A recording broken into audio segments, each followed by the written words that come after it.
ओम श्रुतिस्मृतिपुराणानाम् आलयं करुणालयं नमामि भगवत्पादं शंकरं लोकशंकरं विवेकिनं महाप्रज्ञं धैर्योदार्य क्षमानिधिं सदाभिनवपूर्वं तं विद्यातीर्थगुरुं भजे।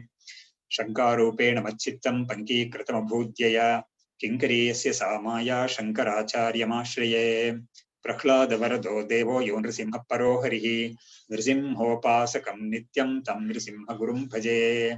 श्री सच्चिदानंद शिवाविनव्य नरसिंह भारत्य विदान्यतीन्द्रान् विद्यानिधीन् मंत्रनिधीन् सदात्मनिष्ठान् भजे यष्मानव शंभुरूपा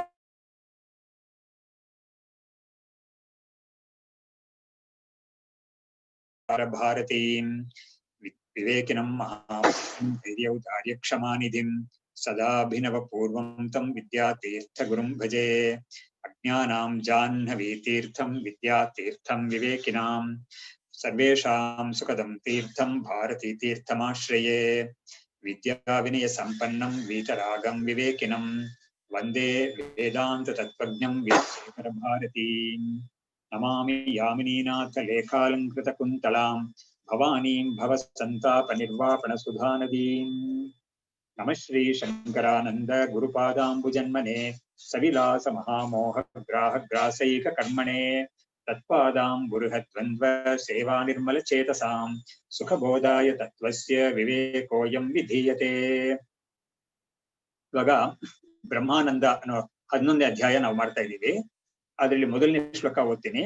ಬ್ರಹ್ಮಾನಂದಂ ಪ್ರವಕ್ಷ್ಯಾಮಿ ಜ್ಞಾತೆ ತಸ್ಮಿನ್ ಶೇಷತಃ ಐಹಿಕಾನರ್ಥ ಭ್ರಾತಂ ಹಿತ್ವಾ ಸುಖಾಯತೆ.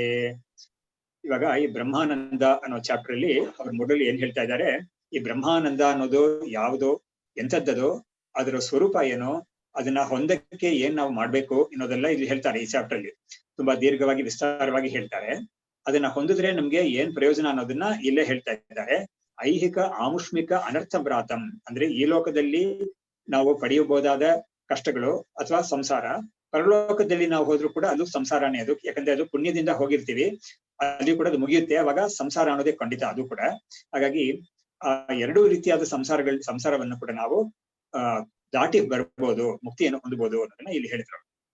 ಇವಾಗ ನಾವು ಲಾಸ್ಟ್ ಕ್ಲಾಸ್ ಅಲ್ಲಿ 93, 94 ಈ ಶ್ಲೋಕಗಳು ಮಾಡ್ತಾ ಇದ್ವಿ. ನಾನು ಅದನ್ನ ಮತ್ತೆ ಒಂದ್ಸತಿ ಹೇಳ್ಬಿಟ್ಟು ಮುಂದಕ್ಕೆ ಹೋಗ್ತೀನಿ.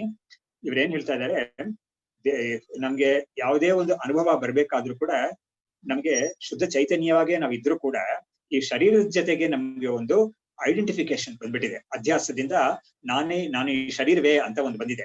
ಅದರಿಂದಲೇ ನಮಗೆ ಸುಖ ದುಃಖಗಳೆಲ್ಲ ಬರ್ತಾ ಇದೆ ಅನ್ನೋದನ್ನ ಅವರು ಹಿಂದಿನ ಶ್ಲೋಕಗಳಲ್ಲಿ ಹೇಳಿದ್ರು. ಇವಾಗ ನಾನು ಜಾಗೃತ ಅವಸ್ಥೆ ಅನ್ನೋದನ್ನ ಹೇಳಿದ್ರು 91ನೇ ಶ್ಲೋಕದಲ್ಲಿ. 92ರಲ್ಲಿ ದೇಹ ತಾದಾತ್ಮ್ಯ ಆಪನ್ನಃ ಸಪ್ತ ಅಯಃಪಿಂಡವತ್ ತತಃ ಅಹಂ ಮನುಷ್ಯ ಇತ್ಯೇವಂ ನಿಶ್ಚಿತ್ಯ ಯೈವ ಅವತಿಷ್ಠತೆ. ಈ ಶರೀರದ ಜೊತೆಗೆ ನಮ್ಗೆ ನಾನು ಮನುಷ್ಯ ಅಂತ ಒಂದು ಬುದ್ಧಿ ಬಂದ್ಬಿಟ್ಟಿದೆ. ಇದಕ್ಕೆ ಹೇಗೆ ಆತ್ಮ ಚೈತನ್ಯಕ್ಕೆ ಈ ಶರೀರದ ಜೊತೆಗೆ ಒಂದು ತಾದಾತ್ಮ್ಯ ಅಂದ್ರೆ ಒಂದು ಐಡೆಂಟಿಫಿಕೇಶನ್ ಬರುತ್ತೆ ಅಂತ ಒಂದು ಉದಾಹರಣೆ ಕೊಡ್ತಾ ಇದ್ದಾರೆ. ಒಂದು ಕಬ್ಬಿಣದ ಗುಂಡು, ಅದನ್ನ ನಾವು ಬೆಂಕಿಯಲ್ಲಿ ಹಾಕಿದ್ರೆ ಆ ಕಬ್ಬಿಣದ ಗುಂಡು ಕೂಡ ಬಿಸಿ ಸೇರ್ಬಿಡುತ್ತೆ, ಅದಕ್ಕೆ ಕೆಂಪು ಬಣ್ಣನೂ ಬಂದ್ಬಿಡುತ್ತೆ, ಅದಕ್ಕೆ ಬೆಂಕಿಯ ಕೆಂಪು ಬಣ್ಣನೂ ಬಂದ್ಬಿಡುತ್ತೆ. ಹಾಗಾಗಿ ಕಬ್ಬಿಣದ ಗುಂಡಿಗೆ ವಾಸ್ತವವಾಗಿ ಸ್ವಭಾವತಃ ಅದಕ್ಕೆ ಬಿಸಿನೂ ಇಲ್ಲ, ಅದಕ್ಕೆ ಉಷ್ಣನೂ ಇಲ್ಲ, ಈ ಕೆಂಪು ಬಣ್ಣನೂ ಇಲ್ಲ. ಆದ್ರೂ ಕೂಡ ಅಗ್ನಿಯ ಸಂಪರ್ಕದಿಂದ ಅದಕ್ಕೆ ಆತರ ಆಗುತ್ತಲ್ಲ, ಅದೇ ತರ ಈ ಆತ್ಮ ಚೈತನ್ಯಕ್ಕೆ ಸಂಸಾರ ಅನ್ನೋದು ಇಲ್ವೇ ಇಲ್ಲ, ಮನುಷ್ಯತ್ವ ಅಂತ ಒಂದು ಶರೀರ ಅನ್ನೋದೆಲ್ಲ ಇಲ್ವೇ ಇಲ್ಲ. ಆದ್ರೆ ಈ ಶರೀರದ ಜೊತೆಗೆ ಒಂದು ತಾದಾತ್ಮ್ಯ ಬಂದಿದ್ರಿಂದ ಶರೀರದ ಧರ್ಮಗಳೆಲ್ಲ ಇದಕ್ಕೂ ಸೇರುತ್ತೆ ಕಾಣಿಸುತ್ತೆ ಅಂತ ಅದನ್ನ ಹೇಳಿದ್ರು. ಇವಾಗ ಈ ಶರೀರದಲ್ಲಿ ನಾವು ನಾನು ಅಂತ ಬುದ್ಧಿ ಇಟ್ಕೊಂಡಿರುವಾಗ ನಮ್ಗೆ 3 ತರವಾದ ಅನುಭವಗಳನ್ನ ಬರ್ತಾ ಇದೆ ಅಂತ ಅವ್ರು ಹೇಳ್ತಾ ಇದ್ದಾರೆ. ಎಲ್ಲಾ ಅನುಭವಗಳನ್ನು ಸೇರಿಸಿ 3 ರೀತಿಯಲ್ಲಿ ಅವರು ಅದನ್ನ ವಿಂಗಡಣೆ ಮಾಡಿ ಹೇಳ್ತಾ ಇದ್ದಾರೆ. ನೋಡಿ, ಅದೇ 93ನೇ ಶ್ಲೋಕ, ನಾನು ಅದನ್ನ ಹೇಳ್ತೀನಿ, ಸರಿ ಓದ್ತೀನಿ. ಉದಾಸೀನ ಸುಖಿ ದುಃಖೀತ್ಯವಸ್ಥಾತ್ರಯಮೇತ್ಯಸೌ ಸುಖ ದುಃಖೇ ಕರ್ಮ ಕಾರ್ಯೇ ತ್ವೌದಾಸೀನ್ಯಂ ಸ್ವಭಾವತಃ. ಇಲ್ಲಿ ಅವಸ್ಥಾತ್ರಯ ಅಂತ ಹೇಳಿದ್ರೆ ನಾವು ಜಾಗೃತ ಸ್ವಪ್ನ ಸುಷುಪ್ತಿಯಿಂದ ತಗೋಬಾರ್ದು, ಇಲ್ಲಿ ಬೇರೆ ಅರ್ಥ. ಉದಾಸೀನ ಅಂದ್ರೆ ಇಂಡಿಫರೆಂಟ್ ಅಂತ ನಾವು ಹೇಳ್ತೀವಲ್ಲ, ಇಂಡಿಫರೆನ್ಸ್ ಅಂತ ಹೇಳ್ತೀವಲ್ಲ, ಅದು ಒಂದು ರೀತಿಯಾದ ಅನುಭವ ನಮ್ಗೆ ಬರ್ತಾ ಇರೋದು. ಇನ್ನೊಂದು ಸುಖಿ, ನಾನು ಸುಖವಾಗಿದ್ದೀನಿ ಅಂತ ಒಂದು ಬುದ್ಧಿ ಬರ್ತಾ ಇದೆ. ಆಮೇಲೆ ಅಥವಾ ಕೆಲವು ಸತಿ ನಮ್ಗೆ ದುಃಖ ಬಂದಿರುತ್ತೆ, ಅವಾಗ ದುಃಖಿಯಾಗಿದ್ದೀನಿ ಅಂತ ಬುದ್ಧಿ ಬರುತ್ತೆ. ಹೀಗೆ ಇಂಡಿಫರೆಂಟ್ ಆಗಿರೋದು, ಸುಖವಾಗಿರೋದು, ದುಃಖವಾಗಿರೋದು ಅಂತ 3 ರೀತಿಯಾದ ಅನುಭವಗಳು ನಮ್ಗೆ ಬರ್ತಾ ಇದೆ. ಅದರಲ್ಲಿ ಸುಖ ಮತ್ತು ದುಃಖ ಕರ್ಮದಿಂದ ಬರ್ತಾ ಇದೆ. ನಮ್ಮ ಒಂದು ಪುಣ್ಯ ಕರ್ಮ, ಹಿಂದೆ ಒಂದು ಪುಣ್ಯ ಕರ್ಮ ಮಾಡಿದ್ರೆ ಅದರ ಫಲವಾಗಿ ನಾವು ಇವಾಗ ಸುಖವನ್ನು ಅನುಭವಿಸ್ತೀವಿ. ಹಿಂದೆ ಪಾಪ ಕರ್ಮ ಮಾಡಿದ್ರೆ ಅದರ ಫಲವಾಗಿ ದುಃಖವನ್ನು ಅನುಭವಿಸ್ತೀವಿ. ಆದ್ರೆ ಈ ಮೂರನೇದು ಔದಾಸೀನ್ಯಂ ಅಂತ ಹೇಳಿದ್ರಲ್ಲ, ಉದಾಸೀನವಾಗಿರೋದು ಅಂತ, ಸುಖವೂ ಇಲ್ಲ ದುಃಖವೂ ಇಲ್ಲ, ಉದಾಸೀನವಾಗಿರೋದು ಅಂತ, ಅದನ್ನ ಸ್ವಭಾವತಃ ಅಂತ ಹೇಳ್ತಾ ಇದ್ದಾರೆ. ಅಂದ್ರೆ ನಮ್ಮ ಸ್ವಭಾವ, ವಾಸ್ತವವಾಗಿ ನಮ್ಮ ಸ್ವಭಾವವೇ ಸುಖ ದುಃಖ ಎರಡು ಇಲ್ಲದೆ ಇರೋ ಸ್ವರೂಪ ಅದು. ಅದರಿಂದ ಬೈ ನೇಚರ್, ಸ್ವಭಾವದಿಂದಾನೇ ನಾವು ಈ ತರ ಉದಾಸೀನ್ಯ ಅಂತ ಅನುಭವನ ನಾವು ಅವಾಗ ಪಡಿತೀವಿ ಅಂತ ಅದನ್ನ ಹೇಳಿದ್ರು.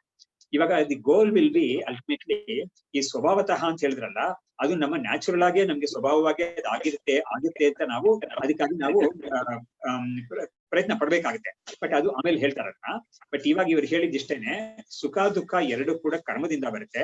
ಅದೇ ಈ ಔದಾಸೀನ್ಯ ಅಂತ ಹೇಳಿದ್ರಲ್ಲ, ಅದು ಸ್ವಭಾವತಃನೇ ಇರುತ್ತೆ ಅಂತ ಹೇಳ್ಬಿಟ್ಟು ಮುಂದಕ್ಕೆ ಔದಾಸೀನ್ಯ ಅನ್ನೋದ್ರಲ್ಲಿ ನಮ್ಗೆ ಯಾವ್ದಾರ ಒಂದು ಉದಾಸೀನ ಬುದ್ಧಿ ಅನ್ನೋದನ್ನ ಸ್ವಲ್ಪ ಯಾರೋ ಮ್ಯೂಟ್ ಮಾಡ್ಕೊಳ್ಳಿ ದಯವಿಟ್ಟು. ನಿಮ್ ಸೌಂಡ್ ಕೇಳ್ತಾ ಇದೆ ಆ ಕಡೆಯಿಂದ, ದಯವಿಟ್ಟು ಮ್ಯೂಟ್ ಮಾಡ್ಕೊಳ್ಳಿ.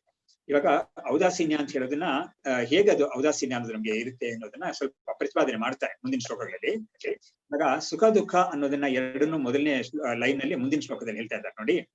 ಬಾಹ್ಯ ಭೋಗಾನ್ ಮನೋರಾಜ್ಯಾತ್ ಸುಖ ದುಃಖೇ ದ್ವಿಧಾ ಮತೆ ಸುಖ ದುಃಖಾಂತರಾಲೇಶು ಭವೇತ್ ತೂಷ್ಣೀಂ ಅವಸ್ಥಿತಿ. ಇವಾಗ ಬಾಹ್ಯ ಭೋಗ ಅಂದ್ರೆ ಇಂದ್ರಿಯಗಳ ಜೊತೆಗೆ ನಮ್ಗೆ ಹೊರಗಡೆ ಇರೋ ವಸ್ತುಗಳ ಜೊತೆಗೆ ಒಂದು ಕಾಂಟ್ಯಾಕ್ಟ್ ಬಂದಾಗ ಅದರಿಂದ ನಮಗೆ ಒಂದು ಸುಖವೋ ದುಃಖವೋ ಉಂಟಾಗುತ್ತೆ.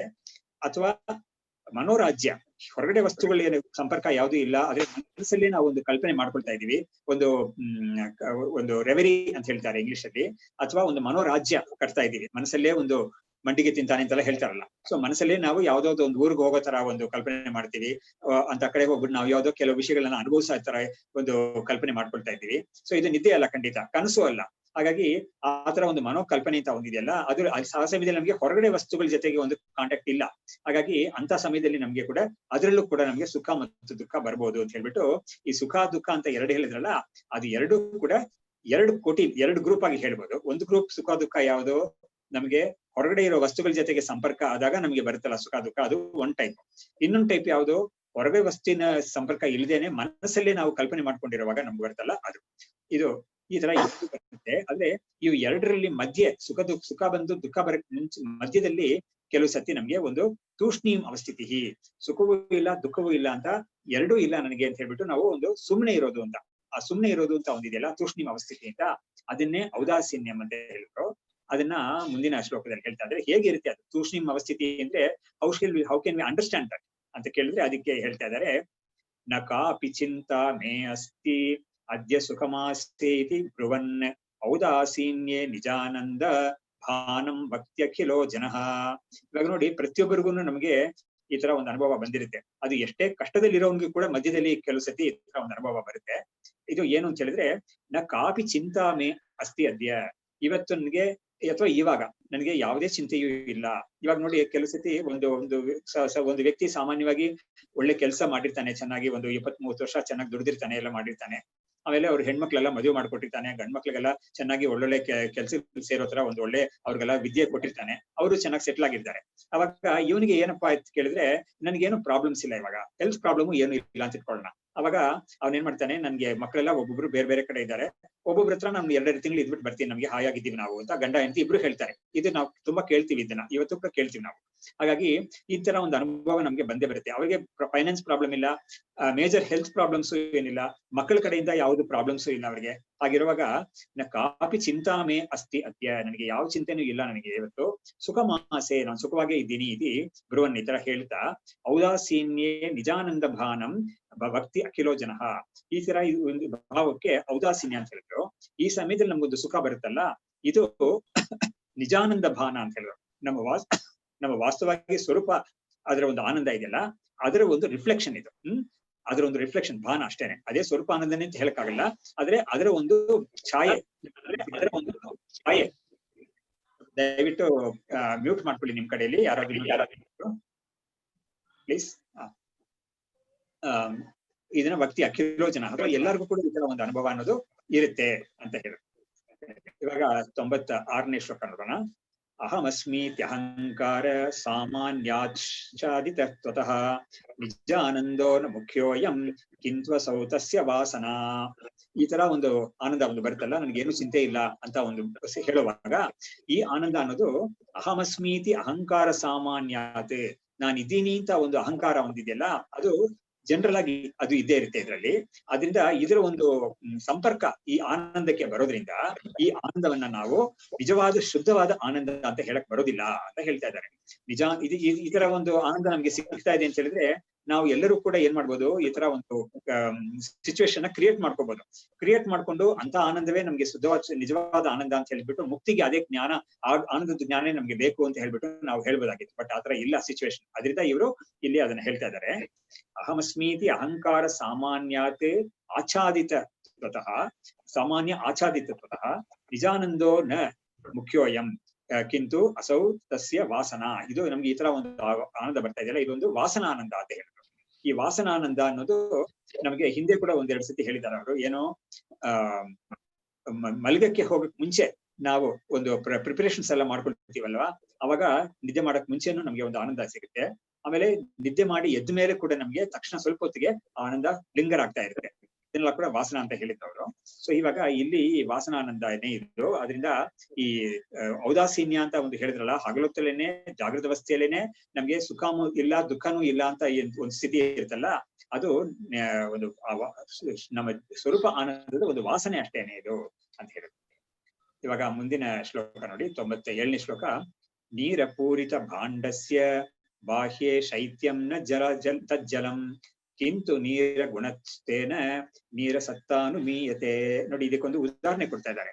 ಇದು ಈ ಶುದ್ಧವಾದ ನಿಜವಾದ ಆನಂದ ಅಂತ ಒಂದು, ಒರಿಜಿನಲ್ ಆನಂದ ಅಂತ ಒಂದು, ವಾಸನ ಆನಂದ ಅಂತ ಒಂದು ಎರಡು ಹೇಳ್ತಿರಲ್ಲ, ಇದನ್ನ ಹೇಗಪ್ಪ ಅಂತ ಅರ್ಥ ಮಾಡ್ಕೊಳ್ಳೋದು ಅಂತ ಹೇಳಿದ್ರೆ, ಇವರು ಉದಾಹರಣೆ ಕೊಡೋದ್ರಲ್ಲಿ ನಿಸ್ಸೀಮರು ಒಂದು ತುಂಬಾ ಚೆನ್ನಾಗಿರೋ ಒಂದು ಉದಾಹರಣೆ ಕೊಡ್ತಾ ಇದ್ದಾರೆ. ನೋಡಿ, ಒಂದು ಬಿಂದಿಗೆಯಲ್ಲಿ ಒಂದು ಅದು ಮಣ್ಣಿನ ಬಿಂದಿಗೆ ಕೊಡ ಆಗಿರ್ಬೋದು, ಅಥವಾ ತಾಮ್ರದ ಬಿಂದಿಗೆನು ಯಾವುದೇ ಆಗಿರ್ಬೋದು, ಪರವಾಗಿಲ್ಲ, ತುಂಬಾ ನೀರು ಹಿಡಿದು ಇಟ್ಟಿದೀವಿ ಒಂದ್ ಕಡೆ, ಅದನ್ನ ಮುಚ್ಚಿದೀವಿ.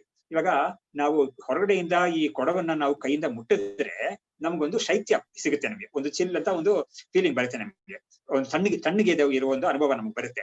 ಈ ತಣ್ಣಗಿರೋ ಅನುಭವ ಖಂಡಿತ ನೀರನ್ನ ಮುಟ್ಟಿದ ಅನುಭವ ಅಲ್ಲ ಅಂತ ಇವ್ರು ಹೇಳ್ತಾ ಇದ್ದಾರೆ.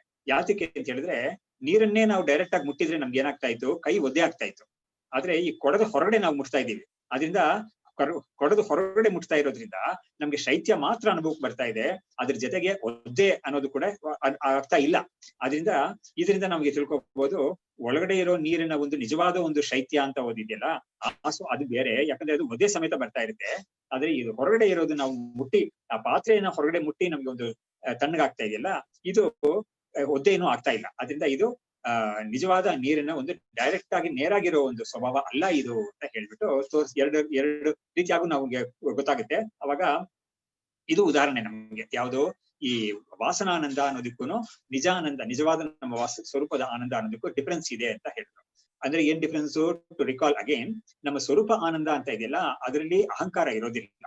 ಆದ್ರೆ ಈ ಔದಾಸೀನ್ಯ ಅಂತ ಹೇಳ್ಬಿಟ್ಟು ಒಂದು ವಾಸನಾನಂದ ಅಂತ ಹೇಳಿದ್ರಲ್ಲ, ಅದರಲ್ಲಿ ಅಹಂಕಾರದ ಒಂದು ಬೆರಕೆ ಇರುತ್ತೆ. ಹಾಗಾಗಿ ಈ ತರ ಒಂದು ಎರಡಕ್ಕೂ ಡಿಫರೆನ್ಸ್ ನಾವು ನೋಡ್ಕೋಬೇಕು ಅಂತ ಹೇಳಿದ್ರು. ಇವಾಗ ಮುಂದಕ್ಕೆ ಹೇಳ್ತಾ ಇದ್ದಾರೆ, ಇವಾಗ್ಲಿಂದಾನೇ ನಮ್ಗೆ ನಿಜವಾಗ್ಲೂ ಈ ಅಧ್ಯಾಯದಲ್ಲಿ ಅವ್ರಿಗೆ ಏನ್ ಹೇಳಕ್ ಕೊಟ್ಟಿದ್ದಾರೆ, ಯಾವ ಬ್ರಹ್ಮಾನಂದ ಅಂತ ಹೇಳಕ್ ಕೊಟ್ಟಿದಾರಲ್ಲ, ಅದರ ಒಂದು ಸ್ವರೂಪ, ಅದರ ಒಂದು ತಿರುಳು, ಆಮೇಲೆ ಅದನ್ನ ಹೊಂದೋದು ಹೇಗೆ ಅನ್ನೋ ರಿಯಲ್ ಆ ವಿಷಯಗಳೆಲ್ಲ ಇನ್ಮೇಲೆ ಬರುತ್ತೆ. ಯಾವದ್ಯಾವದ್ ಅಹಂಕಾರೋ ವಿಸ್ಮೃತೋಭ್ಯಾಸ ಯೋಗತಃ ತಾವತ್ ಸೂಕ್ಷ್ಮ ದೃಷ್ಟೇ ನಿಜಾನಂದೋನುಮೀಯತೆ. ಇಲ್ಲಿ ಹೇಳ್ತಾ ಇದ್ದಾರೆ, ಎಲ್ಲಿವರೆಗೂ ಎಷ್ಟುವರೆಗೂ ನಾವು ಅಹಂಕಾರ ಅನ್ನೋದನ್ನ ನಾವು ಮರಿತೀವೋ, ಅದನ್ನ ದಾಟಿ ಬರ್ತೀವೋ, ಅಲ್ಲಿವರೆಗೂ ಹೇಗೆ ಅದು ಸುಮ್ನೆ ಆಗ್ಬಿಡಲ್ಲ, ಅದು ಅಭ್ಯಾಸ ಯೋಗತಃ ಅಂತ ಹೇಳಿದ್ರು. ಅಭ್ಯಾಸ ಮಾಡಿ ಮಾಡಿ ನಮ್ಗೆ ಈ ಅಹಂಕಾರ ಅನ್ನೋದನ್ನ ನಾವು ದಾಟಿ ಬರ್ತೀವೋ, ಅವಾಗವಾಗ ಅಷ್ಟಕ್ಕಷ್ಟು ನಮ್ಗೆ ಸೂಕ್ಷ್ಮ ದೃಷ್ಟೇ ನಿಜಾನಂದೋ ಅನುಮೀಯತೆ. ಸೂಕ್ಷ್ಮ ದೃಷ್ಟಿ, ಯಾರಿಗೆ ಈ ವ್ಯಕ್ತಿ ಸೂಕ್ಷ್ಮ ದೃಷ್ಟಿ ಆಗಿರ್ತಾನೆ, ಅವಾಗ ಅವನಿಗೆ ನಿಜಾನಂದ, ಅವನಿಗೆ ಸ್ವರೂಪವಾದ ಆನಂದ ಅನ್ನೋದು ಇವನಿಗೆ ಅನುಮಾನ ಮಾಡ್ಕೊಳಕ್ ಆಗುತ್ತೆ ಇದು ಅಂತ ಹೇಳಿದ್ರು. ಹೀಗಾಗಿ ಇಲ್ಲಿ ಹೇಳ್ತಾ ಇರೋದು ಅಭ್ಯಾಸ ಯೋಗತಃ ಅಂತ ಹೇಳಿದ್ರಲ್ಲ, ಅದಕ್ಕೆ ಒಂದು ಹೇಳ್ತಾ ಇದ್ದಾರೆ, ಈ ಒಂದು ಕಠೋಪನಿಷತ್ತಿನ ವಾಕ್ಯವನ್ನು ಹೇಳ್ತಾ ಇದ್ದಾರೆ ಇವರು, ವ್ಯಾಖ್ಯಾನದಲ್ಲಿ ತೋರಿಸಿದ್ದಾರೆ. ಅಭ್ಯಾಸ ಯೋಗತಃ ಅಂತ ಹೇಳಿದ್ರೆ, ಜ್ಞಾನಮಾತ್ಮನಿ ಮಹತಿ ನಿಯಚ್ಛೇತ್ ತದ್ಯಚ್ಛೇತ್ ಶಾಂತ ಆತ್ಮನಿ ಇತಿ ಶುತ್ಯ ವಿಹಿತ ನಿರೋಧ ಸಮಾಧಿ ಅಭ್ಯಾಸ ಯೋಗೇನ ಅಂತ ಹೇಳ್ತಾ ಇದ್ದಾರೆ. ಅಂದ್ರೆ ಅಲ್ಲಿ ಏನ್ ಮಾಡಿದ್ದಾರೆ ಆ ಕಠೋಪನಿಷತ್ತಲ್ಲಿ ಪರಬ್ರಹ್ಮ ಸ್ವರೂಪವನ್ನ ಅಂದ್ರೆ ನಮ್ಮ ಆತ್ಮ ಸ್ವರೂಪವನ್ನ ನಿಜವಾಗಿ ತಿಳ್ಕೊಳ್ಳೋಕೆ ಒಂದು ಯೋಗವನ್ನ ಹೇಳಿದ್ದಾರೆ. ಆ ಯೋಗದಲ್ಲಿ ಏನ್ ಮಾಡ್ತಾರೆ ಅಂದ್ರೆ ಮೊದಲು ಯಚ್ಚೇದ್ ವಾಂಗ್ ಮನಸಿ ಪ್ರಾಜ್ಞ ಅಂತ ಹೇಳಿದ್ರೆ ಈ ವಿಷಯಗಳೆಲ್ಲ ಚೆನ್ನಾಗಿ ತಿಳ್ಕೊಂಡಿರೋನು. ಶಾಸ್ತ್ರ ಏನ್ ಹೇಳುತ್ತೆ ಇದ್ರ ವಿಷಯ ಬಗ್ಗೆ, ನಾವು ಹೇಗ್ ಮಾಡ್ಬೇಕು ಅಂತ ಹೇಳುತ್ತೆ ಅದೆಲ್ಲ ಚೆನ್ನಾಗಿ ತಿಳ್ಕೊಂಡಿದ್ದಾನೆ. ತಿಳ್ಕೊಂಡು ಅದನ್ನ ಮಾಡಕ್ಕೆ ಹೊರಡ್ತಾನೆ. ಅವಾಗ ಅವ್ನ್ ಏನ್ ಮಾಡ್ಬೇಕು, ಮೊಟ್ಟ ಮೊದಲು ಇಂದ್ರಿಯಗಳು, ನಮ್ಮ ಬಾಹ್ಯೇಂದ್ರಿಯಗಳು, ಕರ್ಮೇಂದ್ರಿಯಗಳು ಎಲ್ಲವನ್ನೂ ಕೂಡ ಮನಸ್ಸಲ್ಲಿ ಅದನ್ನ ಲೀನ ಮಾಡ್ಬೇಕು. ಅಂದ್ರೆ ಏನರ್ಥ ಅಂತ ಹೇಳಿದ್ರೆ ಹೊರಗಡೆ ಇರೋ ಕರ್ಮಗಳೆಲ್ಲ ಆ ಸಮಯದಲ್ಲಿ ಅವನು ನಿಲ್ಸಿರ್ಬೇಕು. ಕಣ್ಣಿಂದ ನೋಡೋದು ಅಥವಾ ಕಿವಿಯಿಂದ ಕೇಳೋದೋ ಯಾವ್ದನ್ನಾದ್ರೂ, ಅಥವಾ ಮೂಸು ನೋಡೋದು, ಅಥವಾ ಬಾಯಿಗೆ ಹಾಕೊಳ್ಳೋದು, ಇದು ಅದರ ಒಂದು ರುಚಿ ನೋಡೋದು, ಅಥವಾ ಕೈಯಿಂದ ಯಾವ್ದಾದ್ರನ್ನಾದ್ರೂ ಮುಟ್ಟೋದೋ, ಕೆಲಸ ಮಾಡೋದು ಅಥವಾ ನಡೆಯೋದು, ಅದೆಲ್ಲ ಯಾವ್ದು ಮಾಡಿದೆ ಕೈ ಕಾಲುಗಳೆಲ್ಲ ಒಂದು ಭದ್ರವಾಗಿ ಅಡಗಿಸಿಟ್ಕೊಂಡು ಕಂಟ್ರೋಲ್ ಇಟ್ಕೊಂಡು ಮನಸ್ಸನ್ನು ಇಂದ್ರಿಯಗಳನ್ನು ಕೂಡ ಕಂಟ್ರೋಲ್ ಇಟ್ಕೊಂಡು ಇರೋ ಸಿಚುವೇಶನ್ ನ ಅವರು ಯಚ್ಚೇದ್ ವಾಂಗ್ ಮನಸಿ ಪ್ರಾಜ್ಞ, ವಾಕ್ ಅಂತ ಒಂದು ಶಬ್ದ ಹೇಳಿದ್ದಾರೆ ಅಷ್ಟೇನೆ, ಅದು ಎಲ್ಲದಕ್ಕೂ ಉಪಲಕ್ಷಣ ಅದು. ಸೊ ಇಂದ್ರಿಯಗಳನ್ನೆಲ್ಲ ಮನಸ್ಸಲ್ಲಿ ಲಯ ಮಾಡ್ಬೇಕು. ಆಮೇಲೆ ಮನಸ್ಸನ್ನ ಬಂದು ಬುದ್ಧಿಯಲ್ಲಿ ಲಯ ಮಾಡ್ಬೇಕು. ಬುದ್ಧಿಯನ್ನ ಮಹತ್ ಅಂತ ಒಂದು ಹೇಳಿದ್ದಾರೆ, ಅಂದ್ರೆ ಹಿರಣ್ಯ ಗರ್ಭ ಅಂತ ಮಹತ್ ಅಂತ ಒಂದು ಹೇಳಿದ್ದಾರೆ, ಆ ತತ್ವ ಅದರಲ್ಲಿ ಲಯ ಮಾಡ್ಬೇಕು. ಆಮೇಲೆ ಅದನ್ನ ಅವ್ಯಕ್ತ ಅಂತ ಒಂದು ಮಾಯೆ ಅಂತ ಒಂದು ಇದಿದೆ, ಅದರಲ್ಲಿ ಲಯ ಮಾಡ್ಬೇಕು. ಆಮೇಲೆ ಶುದ್ಧ ಚೈತನ್ಯವಾದ ಆತ್ಮನಲ್ಲಿ, ಶಾಂತ ಆತ್ಮನಲ್ಲಿ ಲಯ ಮಾಡ್ಬೇಕು ಅಂತ ಅಲ್ಲಿ ಒಂದು ಕ್ರಮ ಹೇಳಿದ್ದಾರೆ. ಆ ಕ್ರಮವನ್ನ ಇವ್ರು ತೋರಿಸ್ತಾ ಇದ್ದಾರೆ. ಜ್ಞಾನಂ ಆತ್ಮನಿ ಮಹತಿನಿ ಯಚ್ಚೇತ್ ತದ್ಯಚ್ಚೇತ್ ಶಾಂತ ಆತ್ಮನಿ ಅಂತ. ಸೊ ಈ ಮಹತ್ ಅನ್ನೋದ್ರಲ್ಲಿ ಒಂದು ಮೊದಲು ಕೊನೆಯಲ್ಲಿ ಇಟ್ಬಿಟ್ಟು ಅದನ್ನ ಶಾಂತ ಆತ್ಮ ಅಂದ್ರೆ ಸ್ವರೂಪ ಆತ್ಮ, ಅದರಲ್ಲಿ ನಾವು ಸ್ವರೂಪದಲ್ಲಿ ನಾವು ಲಯ ಮಾಡ್ಬೇಕು ಅಂತ ಇವ್ರು ಹೇಳಿದ್ದಾರೆ. ಸೊ ಈ ಕ್ರಮವನ್ನ ಹೊಂದಿ, ಈ ಕ್ರಮವನ್ನ ಅನುಸರಿಸಿ ಯಾರು ಅಭ್ಯಾಸ ಮಾಡ್ತಾರೋ ಅವ್ರಿಗೆ ಈ ತರ ಒಂದು ಅನುಭವ ಬರುತ್ತೆ ಅಂತ ಹೇಳ್ತಾರೆ. ಯಾವದ್ಯಾವತ್ ಅಹಂಕಾರೋ ವಿಸ್ಮೃತ, ಅಹಂಕಾರವನ್ನ ನಾವು ಮುಂದಿಟ್ಕೊಂಡೇ ಎಲ್ಲಾ ಕೆಲಸಗಳು ಮಾಡ್ತಾ ಇರ್ತೀವಿ ಜಾಗೃತ ಅವಸ್ಥೆಯಲ್ಲಿ ಇದೆಲ್ಲ. ಹಾಗಾಗಿ ಅಹಂಕಾರವನ್ನ ಇವನು ಬದಿಗಿಟ್ಟು ಅದನ್ನ ಕಡಿಮೆ ಮಾಡ್ಕೊಂಡು, ಅದನ್ನ ಸಾಧನೆಯಿಂದ ಕಡಿಮೆ ಮಾಡ್ಕೊಂಡು, ವಿಸ್ಮೃತ ಅಂತ ಹೇಳಿದ್ರೇನೋ ಅಹಂಕಾರವನ್ನ ಇವನು ಮರಿತಾನೆ. ಯಾವಾಗ್ಲೂ ಕೂಡ ಯಾವ ಒಂದು ವ್ಯವಹಾರದಲ್ಲೂ ಕೂಡ ಅಹಂಕಾರ ಅನ್ನೋದೇ ಎದ್ದು ಬರುತ್ತೆ ಮುಂದಕ್ಕೆ, ಆದ್ರೆ ಇವನು ಅದನ್ನ ಕಂಟ್ರೋಲ್ ಮಾಡ್ಕೊಳ್ತಾನೆ. ಅಭ್ಯಾಸ ಯೋಗತಃ, ಹೇಗೆ ಅಂದ್ರೆ ಅಭ್ಯಾಸ ಮಾಡಿ ಮಾಡಿ ಮಾಡಿ ಇದರ ಒಂದು ಸ್ಥಿತಿಯನ್ನು ಹೊಂದ್ತಾನೆ. ತಾವತ್ ಸೂಕ್ಷ್ಮ ದೃಷ್ಟೇ, ಅವಾಗ ಏನಾಗುತ್ತೆ ಅವನಿಗೆ ಆ ದೃಷ್ಟಿ ಅನ್ನೋದು, ಮನಸ್ಸು ದೃಷ್ಟಿ ಅಂದ್ರೆ ಕಣ್ಣಿನ ದೃಷ್ಟಿ ಅಲ್ಲ, ಮನಸ್ಸಿನ ಒಂದು ರೀಚ್ ಅನ್ನೋದು. ಸಾಮಾನ್ಯವಾಗಿ ನಾವು ಈ ತರ ಅಹಂಕಾರನೆಲ್ಲ ಕಂಟ್ರೋಲ್ ಮಾಡ್ಕೊಳ್ದೇ ಇದ್ರೆ ಗ್ರಾಸ್ ವಿಷಯಗಳ, ಸ್ಥೂಲ ವಿಷಯಗಳಲ್ಲೇ ಹೋಗ್ತಾ ಇರುತ್ತೆ. ಆದ್ರೆ ಈ ಮನಸ್ಸನ್ನ ಕಂಟ್ರೋಲ್ ಮಾಡ್ತಾ ಮಾಡ್ತಾ ಏನಾಗುತ್ತೆ, ಸೂಕ್ಷ್ಮವಾದ ವಸ್ತುವನ್ನ ತಿಳ್ಕೊಳ್ಳಕ್ಕೆ ಒಂದು ಸಾಮರ್ಥ್ಯ ಈ ಮನಸ್ಸಿಗೆ ಬರುತ್ತೆ, ಬುದ್ಧಿಗೆ ಬರುತ್ತೆ. ಅದನ್ನೇ ಹೇಳ್ತಾ ಇದ್ದಾರೆ. ಸೂಕ್ಷ್ಮ ದೃಷ್ಟೇ ನಿಜಾನಂದೋ ಅನುಮೀಯತೆ, ನಿಜಾನಂದ ಅನ್ನೋದು ಅನುಮಾನದಿಂದ ನಾವು ತಿಳ್ಕೊಬಹುದು ಅಂತ. ಇದಕ್ಕೆ ಇವರು ಒಂದು ಉದಾಹರಣೆ, ಇವರೊಂದು ಪ್ರಕ್ರಿಯೆ ಒಂದು ಕೊಡ್ತಾ ಇದ್ದಾರೆ ಈ ವ್ಯಾಖ್ಯಾನದಲ್ಲಿ, ತುಂಬಾ ಚೆನ್ನಾಗಿದೆ. ನಾನು ಅದನ್ನ ಓದ್ಬಿಟ್ಟು ಹೇಳ್ತೀನಿ, ಎಷ್ಟು ಇದುವಾಗಿ ಹೇಳಕ್ಕಾಗುತ್ತೋ ಅದನ್ನ ಹೇಳ್ತೀನಿ ನೋಡಿ. ತುಂಬಾ ಚೆನ್ನಾಗಿ ಇವರು ಹೇಳಿದ್ದಾರೆ. ಅಯಮತ್ರ ಪ್ರಯೋಗ ಅಹಂಕಾರ ಸಂಕೋಚ ವಿಶೇಷ ವಿಶಿಷ್ಟ ಕ್ಷಣೇಶು ದ್ವಿತೀಯಾದಿ ಕ್ಷಣ ಪಕ್ಷ ಸಹ ಪೂರ್ವಸ್ಮಾತ್ ಕ್ಷಣಾತ್ ಅಧಿಕ ನಿಜಾನಂದ ಆವಿರ್ಭಾವವಾನ್ ಅಹಂಕಾರ ಸಂಕೋಚ ವಿಷಯ ಯುಕ್ತ ಕಾಲತ್ವಾತ್ ಅಹಂಕಾರ ಸಂಕೋಚ ಯುಕ್ತ ಆದ್ಯ ಕ್ಷಣವತ್. ಇವಾಗ ನೋಡಿ, ಅಹಂಕಾರವನ್ನ ಸಂಕೋಚ ಮಾಡ್ಕೊಳ್ಳೋದು ಅಂತ ಹೇಳಿದ್ರೆ ಏನು, ಅಹಂಕಾರಕ್ಕೆ ಕೆಲಸ ಕೊಡದೇ ಇರೋದು, ಅಹಂಕಾರವನ್ನ ಅದರ ಒಂದು ಅದೇನೇನು ಪರಿಣಾಮ ಮಾಡುತ್ತೋ ನಮಗೆ ಅದನ್ನೆಲ್ಲ ನಾವು ಕಂಟ್ರೋಲ್ ಮಾಡಿ, ಕಾನ್ಶಿಯಸ್ ಆಗಿ ಕಂಟ್ರೋಲ್ ಮಾಡಿ ಇಟ್ಕೊಂಡಿರೋದು. ಆತರ ಸಂಕೋಚ ಮಾಡಿರೋ ಒಂದು ಸಿಚುವೇಶನ್ ಇದೆಯಲ್ಲ, ಆ ಸಿಚುವೇಶನ್ ನಲ್ಲಿ ಓಕೆ ಈ ಒಂದು ಕ್ಷಣ ಈ ತರ ಮಾಡ್ಕೊಂಡೆ, ಇವಾಗ ಮುಂದಿನ ಕ್ಷಣನು ಈ ತರ ಒಂದು ಮಾಡ್ಕೊಳ್ತೀನಿ ನಾನು ಅಂತ ಹೇಳ್ಬಿಟ್ಟು ಒಂದೊಂದು ಕ್ಷಣವೂ ಈ ತರ ಮಾಡ್ಕೊಂಡಾಗ, ಇಲ್ಲಿ ಹಿಂದಿನ ಕ್ಷಣದಲ್ಲಿ ಯಾವ ತರ ಒಂದು ಅಧಿಕವಾದ, ಹಿಂದಿನ ಕ್ಷಣಕ್ಕಿಂತ ಇವಾಗ ಅಧಿಕವಾದ ಒಂದು ಆನಂದ ಆವಿರ್ಭಾವವಾಗುತ್ತೆ ಮುಂದಿನ ಕ್ಷಣದಲ್ಲಿ. ಹಿಂದಿನ ಕ್ಷಣದಲ್ಲಿ ಅವನು ಅವಾಗ ತಾನು ಶುರು ಮಾಡಿದ್ದಾನೆ, ಮುಂದಿನ ಕ್ಷಣದಲ್ಲಿ ಮುಂದೆ ಒಂದು ಕ್ಷಣದಲ್ಲಿ ಏನಾಗುತ್ತೆ, ಸ್ವಲ್ಪ ಮುಂದಕ್ಕೆ ಹೋಗಿದ್ದಾನೆ. ಅವನು ಮುಂದಕ್ಕೆ ಹೋದಾಗ ಅವನಿಗೆ ಇನ್ನೂ ಸ್ವಲ್ಪ ಚೆನ್ನಾಗಿ ಆನಂದದ ಒಂದು ಆವಿರ್ಭಾವ ಆಗುತ್ತೆ. ಅವಾಗ ಈ ಕಂಪೇರ್ ಮಾಡ್ಕೊಳಕ್ ಆಗುತ್ತಲ್ವಾ, ಅಹಂಕಾರ ಸಂಕೋಚ ಜಾಸ್ತಿ ಇದ್ರೆ ಆನಂದದ ಆವಿರ್ಭಾವ ಜಾಸ್ತಿ ಇರುತ್ತೆ. ಅಹಂಕಾರದ ಸಂಕೋಚ ನಾನು ಕಡಿಮೆನೆ ಸ್ವಲ್ಪ ಮಾತ್ರ ಮಾಡ್ಕೊಂಡಿದ್ರೆ ಆದ್ರೆ ಒಂದು ಆನಂದದ ಒಂದು ಆವಿರ್ಭಾವ ಕೂಡ ಸ್ವಲ್ಪನೇ ಇರುತ್ತೆ ಅಂತ ಹೇಳ್ಬಿಟ್ಟು ಈ ತರ ಒಂದು ಇದಕ್ಕೇನ್ ಹೇಳ್ತಾರೆ, ಡೈರೆಕ್ಟ್ಲಿ ಪ್ರಪೋರ್ಷನಲ್ ಇನ್ಕ್ರೀಸ್, ಅಹಂಕಾರ ಸಂಕೋಚವನ್ನು ಜಾಸ್ತಿ ಮಾಡ್ಕೊಳ್ತಾ ನಿಜಾನಂದದ ಆವಿರ್ಭಾವ ಜಾಸ್ತಿ ಆಗುತ್ತೆ ಅನ್ನೋದನ್ನ ಡೈರೆಕ್ಟ್ಲಿ ಪ್ರಪೋರ್ಷನಲ್ ಅಂತ ಹೇಳ್ಬೋದು. ಈ ತರ ಒಂದು ರೀತಿಯನ್ನ ಇವರು ವ್ಯಾಖ್ಯಾನದಲ್ಲಿ ಕೊಟ್ಟಿದ್ದಾರೆ. ಇದನ್ನ ಅರ್ಥ ಮಾಡ್ಕೊಳ್ಳಕ್ಕೆ ಯಾವುದು ಇವರು ಹೇಳಿದ್ರಲ್ಲ, ಯಾವದ್ಯಾವದ್ ಅಹಂಕಾರೋ ವಿಸ್ಮೃತಃ ಅಭ್ಯಾಸ ಯೋಗತಃ ತಾವತ್ತಾವತ್ತು ಸೂಕ್ಷ್ಮ ದೃಷ್ಟೇ ನಿಜಾನಂದೋ ಅನ್ಮೀಯತೆ ಅಂತ ಹೇಳಿದ್ರಲ್ಲ, ಅದಕ್ಕೆ ಇವರು ಈ ತರ ನಾವು ಇದನ್ನ ಅರ್ಥ ಮಾಡ್ಕೋಬಹುದು ಅಂತ ಹೇಳಿದ್ರು. ಇವಾಗ ಮುಂದೆ 99ನೇ ಶ್ಲೋಕ ಓದ್ತೀನಿ. ಸರ್ವಾತ್ಮನ ವಿಸ್ಮೃತ ಸನ್ ಸೂಕ್ಷ್ಮತಾಂ ಪರಮಾಂ ವ್ರಜೇತ್ ಆಲೀನತ್ವಾನ್ನ ನಿದ್ರೈಷ ತಥೋ ದೇಹೋಪಿ ನೋಪತೇತ್. ಇವಾಗ ಇವರು ಹೇಳ್ತಾ ಇದ್ದಾರೆ, ಸರ್ವಾತ್ಮನ ವಿಸ್ಮೃತ, ಅಹಂಕಾರವನ್ನ ಪೂರ್ತಿ ಮರೆತು ಬಿಟ್ಟಿದ್ದಾನೆ. ಅಂದ್ರೆ ಏನು, ಈ ಧ್ಯಾನದಲ್ಲಿ ತುಂಬಾ ಡೀಪ್ ಆಗಿ ಹೋಗ್ಬಿಟ್ಟಿದ್ದಾನೆ. ಅವಾಗ ಸಣ್ಣ ಸೂಕ್ಷ್ಮತಾಂ ಪರಮಾಂ ವ್ರಜೇತ್, ಈ ಸೂಕ್ಷ್ಮತೆಯ ಪರಮಾವಧಿಗೆ ಹೋಗ್ತಾನವನು. ಅಷ್ಟು ಸೂಕ್ಷ್ಮವಾಗಿ ಮನಸ್ಸನ್ನ ಮಾಡ್ಕೊಂಡ್ಬಿಟ್ಟಿರ್ತಾನೆ. ಅವಾಗ ಸರಿ, ಆ ಸಿಚುವೇಶನ್ ಎಂತದಪ್ಪ ಅಂತ ಕೇಳಿದ್ರೆ, ನಿದ್ರೆನ ಅಂತ ಕೇಳಿದ್ರೆ ನಿದ್ದೆ ಅಲ್ಲ ಅದು ಅಂತ ಹೇಳ್ತಾ ಇದ್ದಾರೆ. ಅಲೀನತ್ವಾತ್ ನ ನಿದ್ರಾ ಏಷ, ಲೀನ ಆಗಿಲ್ಲ. ನಿದ್ದೆಯಲ್ಲಿ ಏನಾಗುತ್ತೆ, ನಮ್ಗೆ ನಿದ್ದೆಯಲ್ಲಿ ಕೂಡ ನಮ್ಗೆ ಅಹಂಕಾರದ ಒಂದು ಭಾವ ಅಥವಾ ಅನುಭವ ಇರೋದಿಲ್ಲ ನಮ್ಗೆ ನಿದ್ದೆಯಲ್ಲಿ. ಆತರ ನಿದ್ದೆನ ಇದು ಅಂತ ಕೇಳಿದ್ರೆ ಇಲ್ಲ, ನಿದ್ದೆ ಅಲ್ಲ ಇದು, ಯಾಕಂದ್ರೆ ಲೀನವಾಗಿಲ್ಲ. ತಥೋ ದೇಹೋಪಿ ನೋ ಪತೇತ್, ಆದ್ರೆ ಅದೇ ಸಮಯದಲ್ಲಿ ದೇಹವೂ ಕೂಡ ಬಿದ್ದೋಗಲ್ಲ. ನಿದ್ದೆಯಲ್ಲಿ ಏನಾಗುತ್ತೆ, ದೇಹ ಬಿದ್ದೋಗ್ಬಿಟ್ಟಿರುತ್ತೆ, ಎದ್ದು ಕೂತ್ಕೊಳ್ಳಕ್ ಆಗುದಿಲ್ಲ ದೇಹ. ಆದ್ರೆ ಈ ಒಂದು ಧ್ಯಾನದಲ್ಲಿ ಅಹಂಕಾರವನ್ನ ತುಂಬಾ ಇವನು ಆದಷ್ಟು ಇದು ಸೂಕ್ಷ್ಮವಾಗಿ ಮಾಡ್ಕೊಂಡ್ಬಿಟ್ಟಿರ್ತಾನೆ, ಮನಸ್ಸನ್ನ ಸೂಕ್ಷ್ಮವಾಗಿ ಮಾಡ್ಕೊಂಡ್ಬಿಟ್ಟಿರ್ತಾನೆ. ಅದೇ ಅರ್ಥ ಇದಕ್ಕೆ. ಅವಾಗ ಇವನ ದೇಹ ಏನು ಬಿದ್ದಿರಲ್ಲ, ಸರಿಯಾಗಿ ಕೂತಿರ್ತಾನೆ. ಸೊ ಇದೇ ಡಿಫ್ರೆನ್ಸ್ ಎರಡಕ್ಕೂ ಅಂತ ಹೇಳಿ ಇವರು ಈ ಒಂದು ವಿಷಯವನ್ನ ನಮ್ಗೆ ಮುಂದಕ್ಕೆ ತೋರಿಸ್ತಾ ಇದ್ದಾರೆ. ಇವಾಗ ಈ ಸಮಯದಲ್ಲಿ ನಮ್ಗೆ ಅನುಭವ ಯಾವ ತರ ಇರುತ್ತೆ ಅನ್ನೋದನ್ನ ಇವ್ರು ಹೇಳ್ತಾ ಇದ್ದಾರೆ. ನ ದ್ವೈತಂ ಭಾಸತೆ ನಾಪಿ ನಿದ್ರಾ ತತ್ರಾಸ್ತಿ ತತ್ ಯತ್ ಸುಖಂ ಸ ಬಾಹ್ಯ ಬ್ರಹ್ಮಾನಂದ ಇತ್ಯಾಹ ಭಗವಾನ್ ಅರ್ಜುನಂ ಪ್ರತಿ. ಇವಾಗ ಅವರು ಇಲ್ಲಿಂದ 6ನೇ ಅಧ್ಯಾಯಕ್ಕೆ ಹೋಗ್ತಾ ಇದ್ದಾರೆ. ಯಾವುದು, ಭಗವದ್ಗೀತೆ 6ನೇ ಅಧ್ಯಾಯ ಧ್ಯಾನ ಯೋಗ ಅಂತ ಇದೆಯಲ್ಲ, ಈ ಅಧ್ಯಾಯದಲ್ಲಿ ಹೋಗ್ಬಿಟ್ಟು ಅಲ್ಲಿಂದ ಸುಮಾರಷ್ಟು ಶ್ಲೋಕಗಳನ್ನ ಇವರು ಇಲ್ಲೇನೆ ಉದಾಹರಣೆ ಮಾಡಿ ಅದಕ್ಕೆಲ್ಲ ಅರ್ಥ ಹೇಳ್ಕೊಂಡ್ ಬರ್ತಾರೆ ಮುಂದಕ್ಕೆ. ಇವಾಗ ಇಲ್ಲಿ ಹೇಳ್ತಾ ಇದ್ದಾರೆ, ಇಲ್ಲಿ ಅದರ ಪ್ರಾರಂಭ ಇವಾಗ. ಸೊ ನ ದ್ವೈತಂ ಭಾಸತೆ, ಆ ಸಮಯದಲ್ಲಿ ದ್ವೈತ ಅಂದ್ರೆ ವಸ್ತುಗಳು ಅವಾಗ ಅವನಿಗೆ ಭಾಸವಾಗ್ತಾ ಇಲ್ಲ. ಯಾಕಂದ್ರೆ ಅವನು ಮನಸ್ಸನ್ನ ಅಷ್ಟೊಂದು ಸೂಕ್ಷ್ಮವಾಗಿ ಮಾಡ್ಕೊಂಡ್ಬಿಟ್ಟಿದ್ದಾನೆ, ಏಕಾಗ್ರ ಮಾಡ್ಕೊಂಡ್ಬಿಟ್ಟಿದ್ದಾನೆ.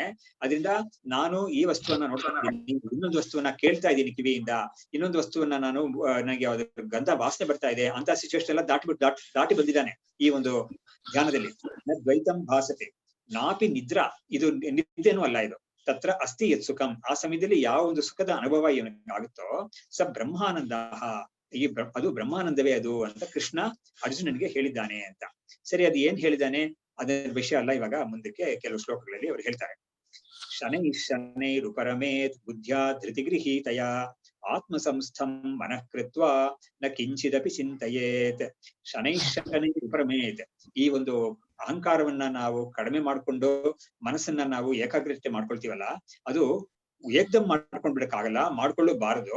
ಅದನ್ನ ಮೆತ್ತಿಗೆ ನಿಧಾನವಾಗಿ ಅವ್ರವ್ರಿಗೆ ಎಷ್ಟೆಷ್ಟು ಅವ್ರಿಗೆ ಆಗ್ತಾ ಇದೆಯೋ ಪ್ರಯತ್ನ ಮಾಡ್ಬೇಕು ಖಂಡಿತ. ಆದ್ರೆ ಅವ್ರ ಕೆಪಾಸಿಟಿಗಿಂತ ಜಾಸ್ತಿ ಮಾಡಕ್ ಹೋಗ್ಬಿಟ್ಟು ಏನಾಗುತ್ತೆ, ಎಂಥೂಸಿಯಾಸಮ್ ಇಂದ ಓವರ್ ಎಂಥೂಸಿಯಾಸಮ್ ಇಂದ ಅವಾಗ ತಿರ್ಗಾ ಪತನಕ್ಕೆ ಕಾರಣವಾಗುತ್ತೆ. ಅವನಿಗೆ ತುಂಬಾ ಕಷ್ಟ ಆಗುತ್ತೆ. ಅದರಿಂದ ಎಷ್ಟೆಷ್ಟು ಅವನು ಇತಿಮಿತಿ ತಿಳ್ಕೊಂಡು ಅದನ್ನ ನಿಧಾನಕ್ಕೆ ಅವನು ಕಂಟ್ರೋಲ್ ಮಾಡ್ಕೋಬೇಕು ಇದನ್ನ ಅಂತ ಹೇಳ್ತಾ ಇದ್ದಾರೆ. ಶನೈರ್ ಉಪರಮೇತ್ ಬುದ್ಧಿಯ ಗೃಹೀತಯ. ಆದ್ರೆ ಇದು ಮಾಡ್ತಾ ಇರುವಾಗ ಅವನಿಗೆ ಬುದ್ಧಿ ಎಂತದಾಗಿರ್ಬೇಕು ಅಂತ ಹೇಳಿದ್ರೆ, ಒಂದು ಒಂದು ದೃಢತೆ ಅವನಿಗೆ ಅದಕ್ಕೆ ಬಂದಿರ್ಬೇಕು. ಏನ್ದ್ರೆ ಅದು ಇಲ್ಲ, ನಾನು ಇದನ್ನ ಮಾಡ್ತೀನಿ, ಈ ಒಂದು ಸಾಧನೆಯನ್ನ ನಾನು ಖಂಡಿತ ಹೊಂದುತ್ತೀನಿ, ನನಗೆ ಗುರುಗಳು ಮತ್ತು ಇನ್ನು ಹಿರಿಯರೆಲ್ಲ ನನಗೆ ಮಾರ್ಗದರ್ಶನ ಮಾಡ್ತಾ ಇದ್ದಾರೆ, ಅವ್ರಿಗೆ ಒಂದು ಆಶೀರ್ವಾದದಿಂದ ನಾನು ಚೆನ್ನಾಗಿ ಮಾಡ್ತೀನಿ ಅಂತ ಒಂದು ಧೈರ್ಯ ಇರ್ಬೇಕು ಅವನಿಗೆ. ಸೊ ಅದೇ ಧೃತಿಗೀತೆಯ ಆತ್ಮನ ಸಂಸ್ಥಂ ಮನಃಕೃತ್ವ, ಮನಸ್ಸನ್ನ ಬೇರೆ ಎಲ್ಲೋ ವಸ್ತುಗಳಲ್ಲೋ ವಿಷಯಗಳಲ್ಲೋ ಬಿಡೋದಕ್ಕಿಂತ ಆತ್ಮನಲ್ಲೇ ಈ ಪಂಚಕೋಶಗಳಿಂದ ದಾಟಿ ಇರೋ ಆತ್ಮ ಇದೆಯಲ್ಲ, ಶುದ್ಧ ಆತ್ಮ, ಅದರಲ್ಲಿ ಮನಸ್ಸನ್ನ ಲಗತ್ತು ಮಾಡೋದು. ಸಂಸ್ಥಂ ಮನಃಕೃತ್ವ ನ ಕಿಂಚಿದಪಿ ಚಿಂತೆಯೇ ಇದೆ. ಬೇರೆ ವಿಷಯಗಳನ್ನ ಯಾವುದನ್ನು ಕೂಡ ಆ ಸಮಯದಲ್ಲಿ ಚಿಂತನೆ ಮಾಡಬಾರದು. ಅಂದ್ರೆ ಬೇರೆ ವಿಷಯ ಅಂದ್ರೆ ಏನು, ಈ ಆತ್ಮ ವಿಷಯವನ್ನ ಬಿಟ್ಟು ಬೇರೆ ಎಲ್ಲವೋ ಅನಾತ್ಮ ವಿಷಯವನ್ನ ಯಾವುದನ್ನು ಕೂಡ ಒಂದ್ ಸ್ವಲ್ಪ ಕೂಡ ಚಿಂತನೆ ಮಾಡಬಾರದು ಅಂತ. ಇವಾಗ ಮುಂದಕ್ಕೆ ಎಲ್ಲ ಗೀತೆ ಶ್ಲೋಕಗಳೈತೆಲ್ಲ ಬರೋದಲ್ಲ. ಯಥೋ ನಿಶ್ಚರತಿ ಮನಃ ಚಂಚಲಮಸ್ಥಿರಂ ತತಸ್ತೋ ನಿಯಮ್ಯೈತತ್ ಆತ್ಮನ್ಯೇವ ವಶಂ ನಯೇತ್. ಇವಾಗ ಆತ್ಮ ಸಂಸ್ಥಂ ಮನಃಕೃತ್ವ ಅಂತ ಹೇಳಿದ್ರಲ್ಲ, ಹೇಗೆ ಆತ್ಮನಲ್ಲಿ ಮನಸ್ಸನ್ನ ತಗೊಂಡೋಗಿ ಇಡೋದು ಅಂತ ಕೇಳಿದ್ರೆ ಅದಕ್ಕೆ ಹೇಳ್ತಾ ಇದ್ದಾರೆ. ಯಥೋ ನಿಶ್ಚರತಿ ಮನಃ ಚಂಚಲಂ ಅಸ್ಥಿರಂ. ಈ ಮನಸ್ಸು ಅನ್ನೋದು ಅದರ ಸ್ವಭಾವ ಏನೋ ಚಂಚಲವಾಗಿರೋದು. ಚಂಚಲಂ ಹಿ ಮನಃಕೃಷ್ಣ ಪ್ರಮಾತಿ ಬಲವದೃಢಂ ಅಂತ ಹೇಳ್ಬಿಟ್ಟು ಕೃಷ್ಣ ಅರ್ಜುನನೇ ಕೇಳ್ತಾನೆ. ಈ ಮನಸ್ಸು ತುಂಬಾ ಚಂಚಲವಾಗಿರೋದು, ಅದನ್ನ ನೀನು ಇದು ಕಂಟ್ರೋಲ್ ಮಾಡ್ಬೋದು ಹೇಳ್ತೀಯಲ್ಲ, ಅದು ಎಷ್ಟು ಕಷ್ಟ. ಅದು ಕೈಯಲ್ಲಿ ಒಂದು ಮುಷ್ಟಿ ಗಾಳಿನ ನಾನು ಇಟ್ಕೊಳ್ತೀನಿ ಅಂತ ಹೇಳೋದು ಎಷ್ಟು ಕಷ್ಟವೋ ಆತರ ಅಲ್ವಾ ಇದು ಅಂತ ಕೇಳ್ತಾನೆ. ಕೃಷ್ಣ ಅದಕ್ಕೆ ಹೇಳ್ತಾನೆ, ಹೌದು ಖಂಡಿತ ನಾನು ಒಪ್ತೀನಿ ನೀನ್ ಹೇಳೋದು. ಆದ್ರೆ ಇದನ್ನ ಕಂಟ್ರೋಲ್ ಮಾಡಕ್ಕೆ ಆಗುತ್ತೆ. ಅದಕ್ಕೆ ಉಪಾಯ ಏನು ಅಂತ ಹೇಳಿದ್ರೆ ವೈರಾಗ್ಯ ಮತ್ತು ಅಭ್ಯಾಸ ಎರಡೂ ಅದಕ್ಕೆ ಉಪಾಯ ಅಂತ ಹೇಳ್ಬಿಟ್ಟು ಅದರಿಂದ ನಾವು ಇದನ್ನ ಹೊಂದಬಹುದು ಅಂತ ಹೇಳ್ತಾನೆ.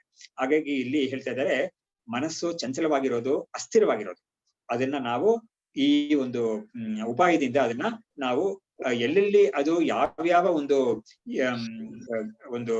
ವಿಷಯವನ್ನ ನಮ್ಗೆ ಮನಸ್ಸಿಗೆ ಅದು ಈ ಅವಿದ್ಯೆ ಅಥವಾ ಮಾಯೆ ಅನ್ನೋದು ಯಾವ್ಯಾವ ವಸ್ತುಗಳನ್ನ ನಮ್ಮ ಮನಸ್ಸಿಗೆ ಮುಂದೆ ಇಟ್ಟು ನಮ್ಮನ್ನ ಹೊರಗಡೆ ಹೋಗಕ್ಕೆ ಮಾಡುತ್ತೋ ಆಯಾ ವಿಷಯಗಳಿಂದ ನಾವು ಅಲ್ಲಿರೋ ಒಂದು ನ್ಯೂನತೆ, ಆ ವಿಷಯಕ್ಕೆ ಇರೋ ನ್ಯೂನತೆ, ಅನಿತ್ಯತ್ವ, ಆಮೇಲೆ ಅದು ನಮ್ಗೆ ಹೇಗೆ ಬಂಧವನ್ನ ಉಂಟು ಮಾಡುತ್ತೆ ಅನ್ನೋದನ್ನೆಲ್ಲ ವಿವೇಕ ಮಾಡ್ಕೊಂಡು ಆ ವಿಷಯಗಳಿಂದ ಇವನು ದೂರ ಬರ್ಬೇಕು, ತಿರ್ಗಾ ವಾಪಸ್ ಬರ್ಬೇಕು. ಇವನ್ ಮನಸ್ಸನ್ನ ಹೇಳ್ಕೊಂಡು ಹೋಗ್ಬಿಡ್ತವೆ ಆ ವಿಷಯಗಳು, ಇಂದ್ರಿಯಗಳ ಮುಖಾಂತರನೋ ಅಥವಾ ಮನಸ್ಸಿನ ಒಂದು ಸ್ಮೃತಿ ಮುಖಾಂತರನೋ ಇವನ್ ಮನಸ್ಸನ್ನ ಸೆಳೆಯುತ್ತವೆ. ಆದ್ರೆ ಇವನ್ ಏನ್ ಮಾಡ್ಬೇಕಾಗತ್ತೆ, ಅವಾಗ ಯಾವ ವಿಷಯ ನನ್ನ ಸೆಳೆಯುತ್ತೆ ಅಂತ ನೋಡ್ಕೊಂಡು ಆ ವಿಷಯದ ಬಗ್ಗೆ ದೋಷ ದೃಷ್ಟಿ ಮಾಡ್ಬೇಕು. ಅದು ಎಂತ ಒಂದು ದೋಷವುಳ್ಳದ್ದು, ನಮಗೆ ಎಂತ ಒಂದು ಹಾನಿಯನ್ನು ಮಾಡಕ್ಕೆ ಅದು ಸಾಧ್ಯವಾಗುತ್ತೆ ಅದರಿಂದ ಅಂತ ನಾವು ವಿವೇಕ ಮಾಡ್ಕೊಂಡು, ಆಮೇಲೆ ಇದು ವಿವೇಕ, ಆಮೇಲೆ ಇದನ್ನ ಅಭ್ಯಾಸನೂ ಮಾಡ್ಬೇಕು, ಮತ್ತೆ ಅದನ್ನ ಅಭ್ಯಾಸನ ಮಾಡ್ತಾ ಇರ್ಬೇಕು. ಹೀಗೆಲ್ಲ ಮಾಡ್ತಾ ಅವನಿಗೆ ಅದ್ರಲ್ಲಿ ರುಚಿ ಕಡಿಮೆ ಆಗುತ್ತೆ. ರುಚಿ ಕಡಿಮೆ ಆದಾಗ ಏನಾಗುತ್ತೆ, ಇವನ್ ಮನಸ್ಸಿಗೆನು ಇಂದ್ರಿಯಕ್ಕೂ ಇವನ್ನ ಅಲ್ಲಿಗೆ ಸೆಳೆಯಕ್ಕೆ ಅದಕ್ಕೆ ಶಕ್ತಿ ಇಲ್ಲದೆ ಹೋಗ್ಬಿಡುತ್ತೆ. ಆ ತರ ಇವನ್ ಮಾಡ್ಕೋಬೇಕು ಅನ್ನೋದು ಇದರ ಅರ್ಥ. ಯಥೋ ನಿಶ್ಚರತಿ ಮನಃ ಚಂಚಲಂ ಅಸ್ಥಿರಂ ತತಸ್ತತೋ ನಿಯಮ್ಯ ಏತತೆ ಆತ್ಮನ್ಯೇವ ವಶಂ ನಯೇತ್. ಎಲ್ಲೆಲ್ಲಿ ಯಾವ ಒಂದು ವಸ್ತು ನಮ್ಮನ್ನ ಎಳೆಯುತ್ತೋ ಆಯಾ ವಸ್ತುವಿಂದ ನಮ್ಮ ಮನಸ್ಸನ್ನ ತಿರ್ಗಾ ಎಳ್ಕೊಂಡು ಬಂದು ವಾಪಸ್ ನಮ್ಮ ಮನಸ್ಸಲ್ಲಿ ಆತ್ಮನಲ್ಲೇ ಅದನ್ನ ಕೂಡ್ಸಕ್ಕೆ ನಾವು ಪ್ರಯತ್ನ ಪಡ್ಬೇಕು. ವಶಂ ನಯೇತ್. ಇವಾಗ ಮುಂದಿನ ಶ್ಲೋಕ 103ನೇ ಶ್ಲೋಕ. ಪ್ರಶಾಂತ ಮನಸಂ ಹ್ಯೇನಂ ಯೋಗಿನಂ ಸುಖಮುತ್ತಮಂ ಉಪೈತಿ ಶಾಂತರಜಸಂ ಬ್ರಹ್ಮಭೂತಮ ಕಲ್ಮಷಂ. ಇಲ್ಲಿ ಪ್ರಶಾಂತ ಮನಸ್ಸಂ, ಹೀಗೆ ಅವನಿಗೆ ಏನಾಗುತ್ತೆ, ಈ ತರ ಅವನ ಮನಸ್ಸನ್ನ ಆತ್ಮನಲ್ಲೇ ಇಟ್ಟಾಗ ಮನಸ್ಸಿಗೆ ಒಂದು ಪ್ರಶಾಂತತೆ ಸಿಗುತ್ತೆ. ಯಾಕಂದ್ರೆ ಅವನಿಗೆ ಹೊರಗಡೆ ಇರೋ ವಸ್ತುಗಳು ಯಾವುದನ್ನು ಕೂಡ ಅವನು ಗಮನಿಸ್ತಾ ಇಲ್ಲ, ಅದ್ರ ಕಡೆ ಇವನು ಮನಸ್ಸನ್ನೇ ಕೊಡ್ತಾ ಇಲ್ಲ. ಹಾಗಾಗಿ ಮನಸ್ಸಿಗೆ ಆತ್ಮನಿಗೆ ಇರೋ ಒಂದು ಶಾಂತತೆ ಇವನಿಗೆ ಸಿಗುತ್ತೆ, ಮನಸ್ಸಿಗೆ ಅನುಭವ ಮಾಡ್ಬೇಕಾಗುತ್ತೆ ಅವನಿಗೆ. ಏನಂ ಯೋಗಿನಂ ಸುಖ ಉತ್ತಮವಾದ ಸುಖ ಅದನ್ನ ಇವನು ಹೊಂದುತ್ತಾನೆ. ಎಂತ ಸುಖ ಅಂತ ಹೇಳಿದ್ರೆ ಶಾಂತ ರಜಸ. ರಜಸ್ಸು ಅಂತ ಹೇಳಿದ್ರೆ ಪಾಪ ಅಥವಾ ಇದು ಕಾಲುಷ್ಯ ಅದೆಲ್ಲ ಇಲ್ದೇ ಇರೋ ಒಂದು ಸುಖ. ಬ್ರಹ್ಮಭೂತಂ ಅಕಲ್ಮಷಂ. ಬ್ರಹ್ಮಭೂತ ಅಂದ್ರೆ ಅಕಲ್ಮಿಷ ಯಾವುದು ಇಲ್ದೇ ಇರೋ ಸುಖ ಅದು. ಬ್ರಹ್ಮಭೂತ ಬ್ರಹ್ಮಸ್ವರೂಪದ ಸುಖ ಅದು. ಅದನ್ನ ಇವನು ಹೊಂದುತ್ತಾನೆ ಅಂತ ಹೇಳಿ. ಯತ್ರೋ ಪರಮತೆ ಚಿತ್ತಂ ವಿರುದ್ಧಂ ಯೋಗ ಸೇವಯ ಯತ್ರ ಚೈವಾತ್ಮನಾತ್ಮಾನಂ ಪಶ್ಯನ್ನಾತ್ಮನಿ ತುಷ್ಯತಿ. ಇವಾಗ ಯತ್ರ ಉಪರಮತೆ ಚಿತ್ತಂ, ಯಾವಾಗ ಇವನಿಗೆ ಮನಸ್ಸಿಗೆ ಪೂರ್ತಿ ಉಪರತಿ ಅಂದ್ರೆ ರೆಸ್ಟ್ ಅನ್ನೋದು ಸಿಗುತ್ತೋ ಅದು ಹೇಗೆ, ನಿರುದ್ಧಂ ಯೋಗ ಸೇವೆಯ, ಯೋಗವನ್ನ ಅಂದ್ರೆ ಇವ್ರು ಹೇಳಿರೋ ಈ ಸಮಾಧಿ ಯೋಗವನ್ನ ಮಾಡ್ತಾ ಮತ್ತೆ ಮಾಡ್ತಾ ಅಭ್ಯಾಸ ಮಾಡ್ತಾ ಅದನ್ನ ಸೇರಿಸಿ, ಅಂದ್ರೆ ಸೇವಾ ಅಂದ್ರೆ ಯೋಗ ಸೇವಾ ಅಂತ ಹೇಳಿದ್ರೆ ಏನು, ಯೋಗವನ್ನ ಮತ್ತೆ ಅಭ್ಯಾಸ ಮಾಡಿ ಯತ್ರ ಚೈವ ಆತ್ಮಾನಂ ಪಶ್ಯತಿ, ಯಾವಾಗ ಇವನು ಆತ್ಮಸ್ವರೂಪದಿಂದ ಅಂದ್ರೆ ತನ್ನ ಅಂತಃಕರಣದಿಂದ ತನ್ನ ಮನಸ್ಸು ತನ್ನ ಅಂತಃಕರಣದಿಂದ ತನ್ನ ಆತ್ಮಸ್ವರೂಪ ಹೇಗಿದೆಯೋ ಅದನ್ನ ಕಂಡುಕೊಳ್ತಾನೋ ಅವಾಗ ಆತ್ಮನಿ ತುಷ್ಯತಿ. ಅವಾಗ ಏನಾಗುತ್ತೆ, ಆತ್ಮನಿ ತನ್ನ ಸ್ವರೂಪದಲ್ಲೇ ಅವನಿಗೆ ಒಂದು ಸುಖ ಸಿಗುತ್ತೆ, ಸಂತೋಷ ಸಿಗುತ್ತೆ. ಹೊರಗಡೆ ಇರೋ ವಸ್ತುವನ್ನ ಅವಲಂಬಿಸದೆ ತನ್ನ ಸ್ವರೂಪದಲ್ಲೇನೆ ಇರೋ ಒಂದು ಸುಖವನ್ನ ಅವನು ಅವಾಗ ಅನುಭವಿಸ್ತಾನೆ. ಇವಾಗ ಮುಂದಿನ ಶ್ಲೋಕ. ಸುಖಮಾತ್ಯಂತಿಕಂ ಯತ್ತತ್ ಬುದ್ಧಿಗ್ರಾಹ್ಯಮತೀಂದ್ರಿಯಂ ವೇತ್ತಿ ಯತ್ರ ಚ ನ ಚೈವಾಯಂ ಸ್ಥಿತಶ್ಚಲತಿ ತತ್ವತಃ. ಅವಾಗ ಸುಖಮಾತ್ಯಂತಿಕಂ ಯತ್ತತ್, ಒಂದು ಉತ್ತಮವಾದ ಆತ್ಯಂತಿಕ ಸುಖ ಅಂತ ಹೇಳಿದ್ರೆ ಏನು, ಅದಕ್ಕಿಂತ ಮೀರಿ ಸುಖ ಯಾವುದೂ ಇಲ್ಲ ಅಂತ. ಅತ್ಯಂತ ಅಂತ ಹೇಳಿದ್ರೆ ದಿ ಹೈಯೆಸ್ಟ್ ಲಿಮಿಟ್ ಆಫ್ ಸುಖ, ಹೈಯೆಸ್ಟ್ ಸುಖ ಲಿಮಿಟ್, ಇನ್ಫೈನೈಟ್ ಅದು. ಅಂತ ಸುಖವನ್ನ ಇವನು ಎತ್ತತ್ ಬುದ್ಧಿಗ್ರಾಹ್ಯ ಮತೀಂದ್ರಿಯ ನೋಡಿದ್ರ ಅದು ಇಂದ್ರಿಯಕ್ಕೆ ಸಿಕ್ಕೋ ಸುಖ ಅಲ್ಲ, ಅದು ಇಂದ್ರಿಯದಿಂದ ನಾವು ಅನುಭವಿಸಕ್ಕೆ ಸಾಧ್ಯವಾಗೋದಿಲ್ಲ ಅದನ್ನ. ಆದ್ರೆ ಬುದ್ಧಿಗ್ರಾಹ್ಯ, ಮನಸ್ಸಿಂದ ನಾವು ಅದನ್ನ ಗ್ರಹಣೆ ಮಾಡ್ಕೊಳ್ಳಕ್ ಸಾಧ್ಯವಾಗುತ್ತೆ. ಇದನ್ನ ವೇತ್ತಿ ಚೈವಾಯಂ ಸ್ಥಿತಶ್ಚಲತಿ ತತ್ವತಃ. ಯಾವಾಗ ಇವನು ಅದರ ಒಂದು ಅನುಭವ ಅವಾಗ ಸ್ಥಿತವಾಗಿರ್ತಾನೆ ಅವನು. ತತ್ವದಿಂದ ಅವನು ಚ್ಯುತಿ ಆಗೋದಿಲ್ಲ. ತತ್ವ ಅಂದ್ರೆ ಏನು, ಆತ್ಮತತ್ವ ಬ್ರಹ್ಮತತ್ವ. ಆ ತತ್ವದಿಂದ ಅವನು ಚ್ಯುತಿ ಆಗದೇನೆ ಭದ್ರವಾಗಿ ಅಲ್ಲೇ ಇರ್ತಾನವನು. ಅಂದ್ರೆ ಅವನು ಇಂತಹ ಒಂದು ಉತ್ತಮವಾದ ಸುಖವನ್ನ ಮುಟ್ಟುಬಿಟ್ಟಿದ್ದಾನೆ. ಆಮೇಲೆ ಅವನ ಮನಸ್ಸನ್ನ ಕೂಡ ಹೊರಗಡೆ ಇರೋ ವಸ್ತುಗಳಿಗೆ ಕೊಡ್ತಾ ಇಲ್ಲ. ಹಾಗಾಗಿ ಅವನಿಗೆ ಯಾವುದೇ ಒಂದು ಸಂಕೋಚ ಮಾಡಕ್ಕೆ ಯಾವುದು ಕಾರಣ ಇಲ್ಲ. ಹಾಗಾಗಿ ಅವನು ಈ ಒಂದು ಉತ್ತಮವಾದ ಸುಖವನ್ನ ಹೊಂದಿ ಸ್ಥಿರವಾಗಿರ್ತಾನೆ, ಆತ್ಮನಲ್ಲಿ ಸ್ಥಿರವಾಗಿರ್ತಾನೆ. ಯಂ ಲಬ್ಧ್ವಾ ಚಾಪರಂ ಲಾಭಂ ಮನ್ಯತೆ ನಾಧಿಕಂ ತತಃ ಯಸ್ಮಿನ್ ಸ್ಥಿತೋ ನ ದುಃಖೇನ ಗುರುಣಾಪಿ ವಿಚಾಲ್ಯತೆ. ಯಾವ ಒಂದು ಸ್ವರೂಪವನ್ನ ಹೊಂದಿದ್ರೆ ಬೇರೆ ಅದಕ್ಕಿಂತ ಮಿಗಿಲಾದ ಇನ್ನೊಂದು ಹೊಂದಬೇಕಾದ ಯಾವುದು ಇಲ್ಲ ಅಂತ ತಿಳಿಯುತ್ತಾನವಾಗ. ಅಧಿಕಂ ತತಃ ಯಸ್ಮಿನ್ ಸ್ಥಿತೋ ನ ದುಃಖೇನ ಗುರುಣಾಪಿ ವಿಚಾಲ್ಯತೆ. ಅವನಿಗೆ ಈ ಒಂದು ಸ್ಥಿತಿ ಅವನಿಗೆ ಸಿಕ್ಬಿಟ್ರೆ ಅವನಿಗೆ ಯಾವುದೇ ಒಂದು ಹೊರಗಡೆಯಿಂದ ಒಂದು ಬರೋ ಒಂದು ಘಾತ, ಒಂದು ಏಟು ಅದೆಷ್ಟು ದೊಡ್ಡದಾಗಿದ್ರು ಕೂಡ ಇವನ್ನ ಸ್ವಲ್ಪ ಕೂಡ ಅಲ್ಲಾಡ್ಸೋದಿಲ್ಲ ಇವನ್ನ ಅಂತ ಹೇಳ್ತಾ ಇದ್ದಾರೆ. ಗುರುಣಾಪಿ ವಿಚಾಲ್ಯತೆ ಅಂತ. ಇವನಿಗೆ ಯಾವುದೇ ಒಂದು ದುಃಖ ಕೂಡ ಇವನ್ನ ಏನು ಮಾಡಕ್ಕಾಗೋದಿಲ್ಲ. ಇವನ ಅಷ್ಟು ಭದ್ರವಾಗಿ ಅಂತ ಸುಖದಲ್ಲಿ ಇದ್ದು ಬಿಟ್ಟಿದ್ದಾನೆ. ಆತರ ಒಂದು ಸಿಚುವೇಶನ್ ನಮಗೆ ತೋರಿಸ್ತಾ ಇದ್ದಾರೆ ಎತ್ತಿ.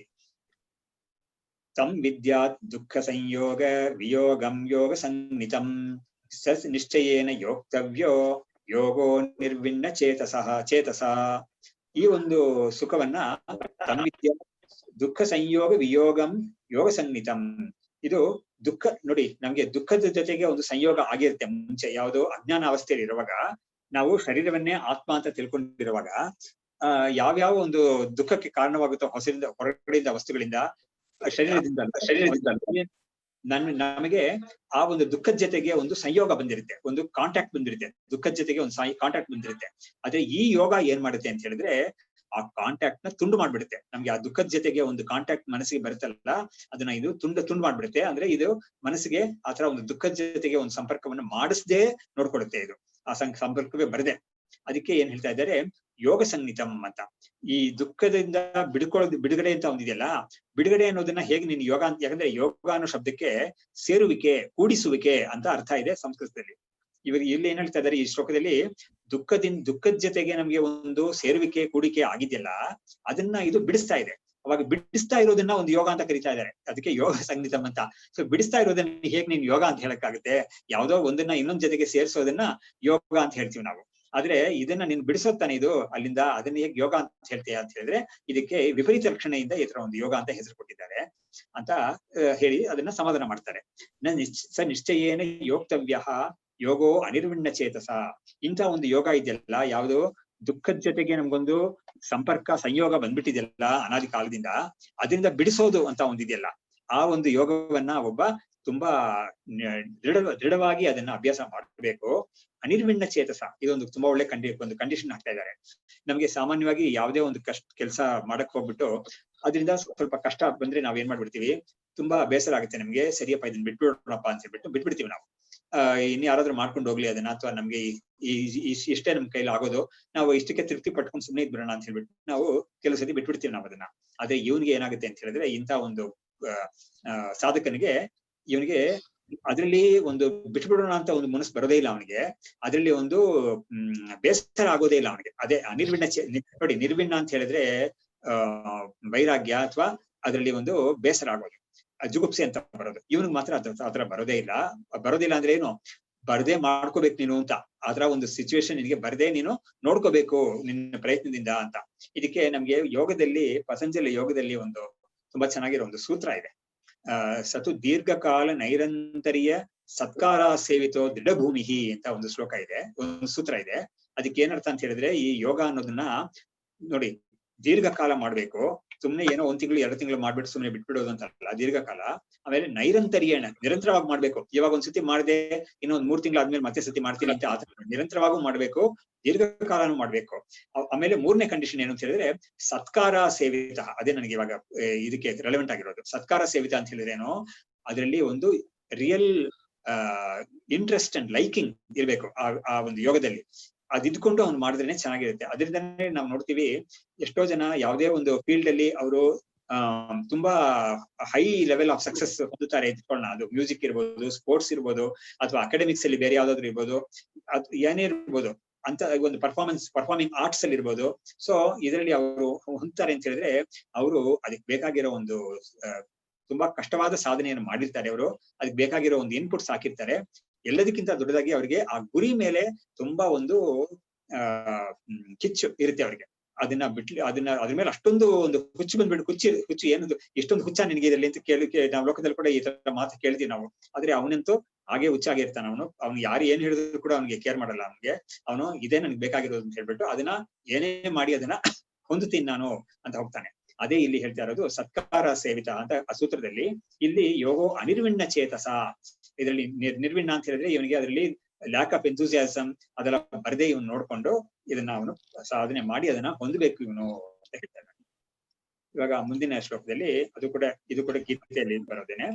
ಯುಂಜನ್ನೇವಂ ಸದಾತ್ಮಾನಂ ಯೋಗಿ ವಿಗತ ಕಲ್ಮಷಃ ಸುಖೇನ ಬ್ರಹ್ಮ ಸಂಸ್ಪರ್ಶಂ ಅತ್ಯಂತಂ ಸುಖಮಶ್ನುತೆ.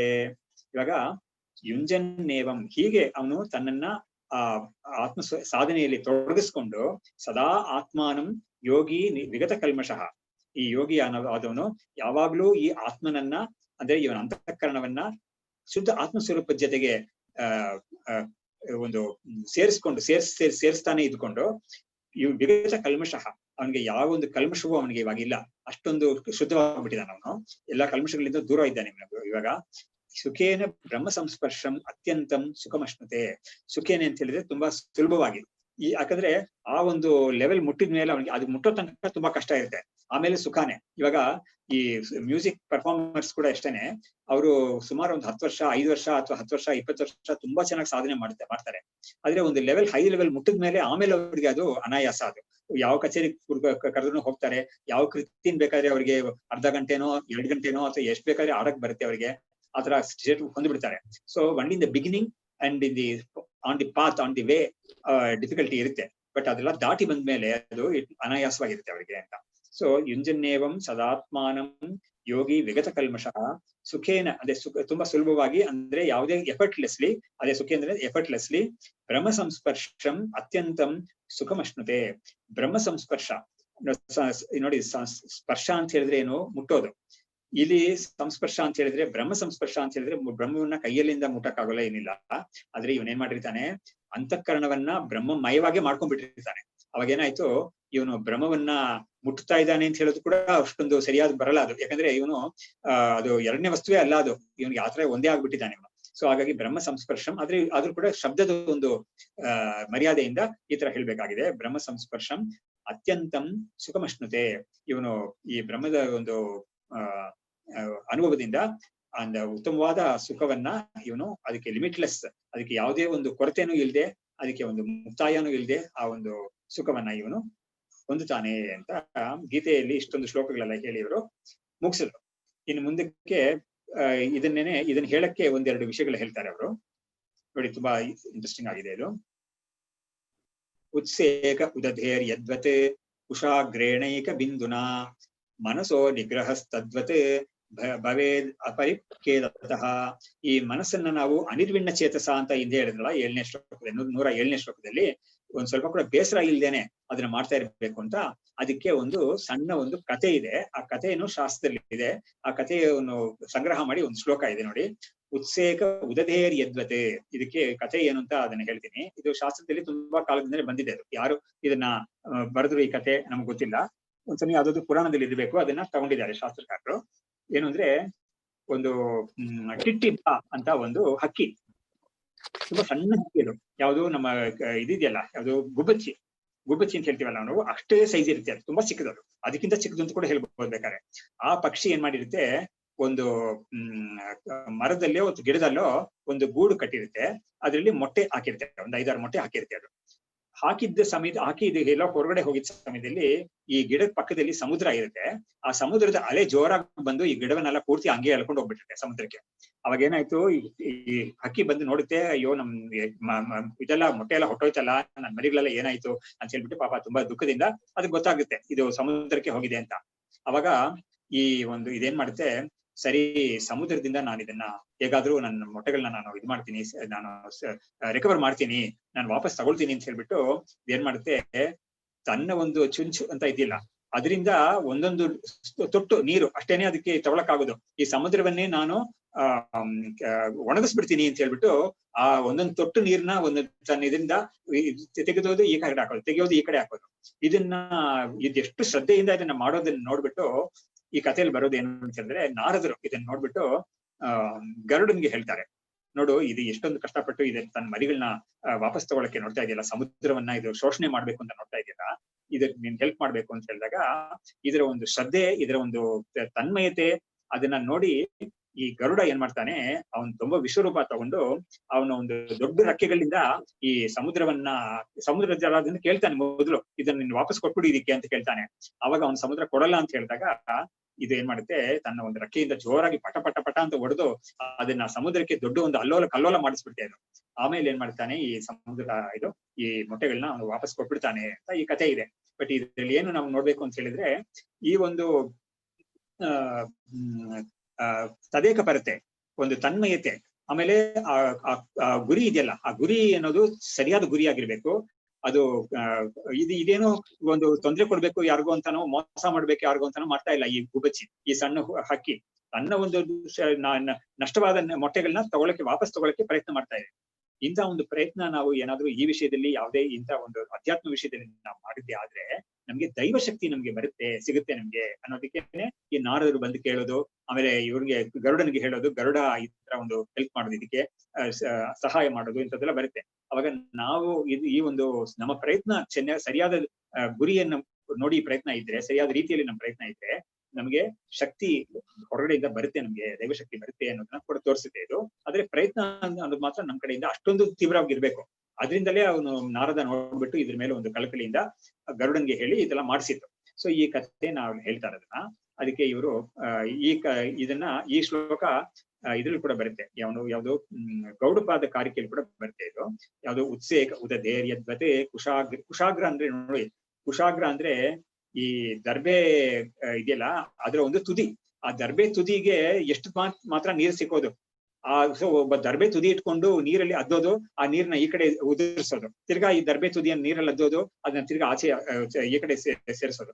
ಇಂಥ ಒಂದು ರೀತಿಯಲ್ಲಿ ಕುಶಾಗ್ರೇಣ ಏಕಬಿಂದುನ, ಒಂದೊಂದು ಬಿಂದು ಒಂದೊಂದ್ಸತಿ ಅವನಿಗೆ ಸಿಕ್ಕೋದು ಒಂದು ಬಿಂದು ಮಾತ್ರ, ಒಂದು ತೊಟ್ಟು ಮಾತ್ರ. ಮನಸ್ಸು ನಿಗ್ರಹ, ಹೀಗೆ ನಾವು ಮನಸ್ಸಿನ ನಿಗ್ರಹವನ್ನ ನಾವು ಮಾಡಿ ಸಾಧಿಸ್ಬೇಕು ನಾವು. ಯಾಕಂದ್ರೆ ಇದು ಅಷ್ಟು ಸುಲಭವಾಗಿ ಆಗೋ ಕೆಲಸ ಅಲ್ಲ ಇದು ಅನ್ನೋದನ್ನ ಈ ಶ್ಲೋಕದಲ್ಲಿ ಹೇಳ್ತಾ ಇದ್ದಾರೆ. ಮನಸ್ಸಹ ನಿಗ್ರಹ ತದ್ವತೆ ಭವೇತ್ ಅಪರಿಖೇದತಃ. ಅದೇ ಖೇದ ಅಂತ ಹೇಳಿದ್ರೆ ದುಃಖ, ಕಷ್ಟ ಅಂದ್ರೆ ನೋವು, ಅಯ್ಯೋ ಏನಪ್ಪಾ ತುಂಬಾ ಕಷ್ಟ ಆಗ್ತಾ ಇದೆಯಲ್ಲ ನನ್ಗೆ ಅಂತ ಒಂದು ಅನಿಸಿ ಅದನ್ನ ಬಿಟ್ಬಿಡೋದು ಅಂತ ಇಲ್ಲದೆ, ಪರವಾಗಿಲ್ಲ ಎಷ್ಟು ಕಷ್ಟ ಬಂದ್ರು ನಮ್ಗೆ ಸಹಾಯ ಸಿಗುತ್ತೆ ಅಂತ ಒಂದು ಭರವಸೆಯಿಂದ ನಾವು ಮುಂದೆ ಮಾಡ್ಕೊಂಡಿದ್ದು ಹೋಗ್ಬೇಕು ಅನ್ನೋದನ್ನ ಕೂಡ ಇಲ್ಲಿ ಅವರು ತಿಳಿಸ್ತಾ ಇದ್ದಾರೆ ಈ ಶ್ಲೋಕದಲ್ಲಿ. ಆಮೇಲೆ ಮುಂದಕ್ಕೆ ಇದಕ್ಕೆ ಸಂವಾದಿಯಾಗಿ ಬೇರೆ ಒಂದು ಉಪನಿಷತ್ತಲ್ಲಿ ಬಂದಿರೋ ಒಂದು ಕಥೆಯನ್ನು ಕೂಡ ಅವರು ಹೇಳ್ತಾರೆ. ಇವಾಗ 110ನೇ ಶ್ಲೋಕ ನೋಡ್ರಿ. ಬೃಹದ್ರಥಸ್ಯ ರಾಜರ್ಷೇಃ ಶಾಕಾಯನ್ಯೋ ಮುನಿಃ ಸುಖಂ ಪ್ರಾಹ ಮೈತ್ರಾಖ್ಯ ಶಾಖಾಯಾಂ ಸಮಾಧ್ಯುಕ್ತಿ ಪುರಸ್ಸರಂ. ಸೊ ಇಲ್ಲಿ ಒಂದು ಕಥೆ, ಒಂದು ಮೈತ್ರಾಯಣಿ ಅಂತ ಒಂದು ಶಾಖೆಗೆ ಸೇರಿರೋ ಒಂದು ಉಪನಿಷತ್ತಲ್ಲಿ ಒಂದು ಕತೆ ಬರುತ್ತೆ. ಅದನ್ನ ಇಲ್ಲಿ ಇವರು ಕಥೆಯನ್ನ ಉದ್ಧರಿಸ್ತಾ ಇದ್ದಾರೆ. ಬೃಹದ್ರಥ ಅಂತ ಒಬ್ಬ ರಾಜರ್ಷಿ ಇದ್ದಾನೆ. ಅವನಿಗೆ ಶಾಕಾಯನ್ಯ ಅಂತ ಒಂದು ಮುನಿ, ಅವನು ಸುಖ ಎಂತದ್ದು ಸುಖ ಅನ್ನೋದನ್ನ ಈ ಒಂದು ಆತ್ಮಸುಖ ಬ್ರಹ್ಮಸುಖ ಅಂತ ಇದೆಯಲ್ಲ ಅದನ್ನ ಅವನು ಹೇಳ್ಕೊಡ್ತಾನೆ. ಮೈತ್ರಾಯ ಶಾಖಾಯ ಸಮಾಧಿ ಯುಕ್ತಿ ಪುರಸ್ಸರಂ, ಸಮಾಧಿ ಆಮೇಲೆ ಯುಕ್ತಿ ಅದ್ರ ಜೊತೆಗೆ ಎಲ್ಲ ಸೇರಿಸಿ ಇವನಿಗೆ ಸುಖ ಅನ್ನೋದು ಎಂಥದ್ದು, ಅದನ್ನ ಏನಂದ್ರೆ ಈ ಆತ್ಮಸುಖ ಬ್ರಹ್ಮಸುಖ ಅನ್ನೋದು ಎಂಥದ್ದು ಅನ್ನೋದನ್ನ ಈ ಶಾಕಾಯನ್ಯ ಅಂತ ಒಂದು ಮುನಿ ಆ ರಾಜರ್ಷಿಗೆ ಇವನು ಹೇಳ್ಕೊಡ್ತಾನೆ ಅಂತ ಒಂದು ಕಥೆ ಇದ್ರ ಬರ್ತದೆ.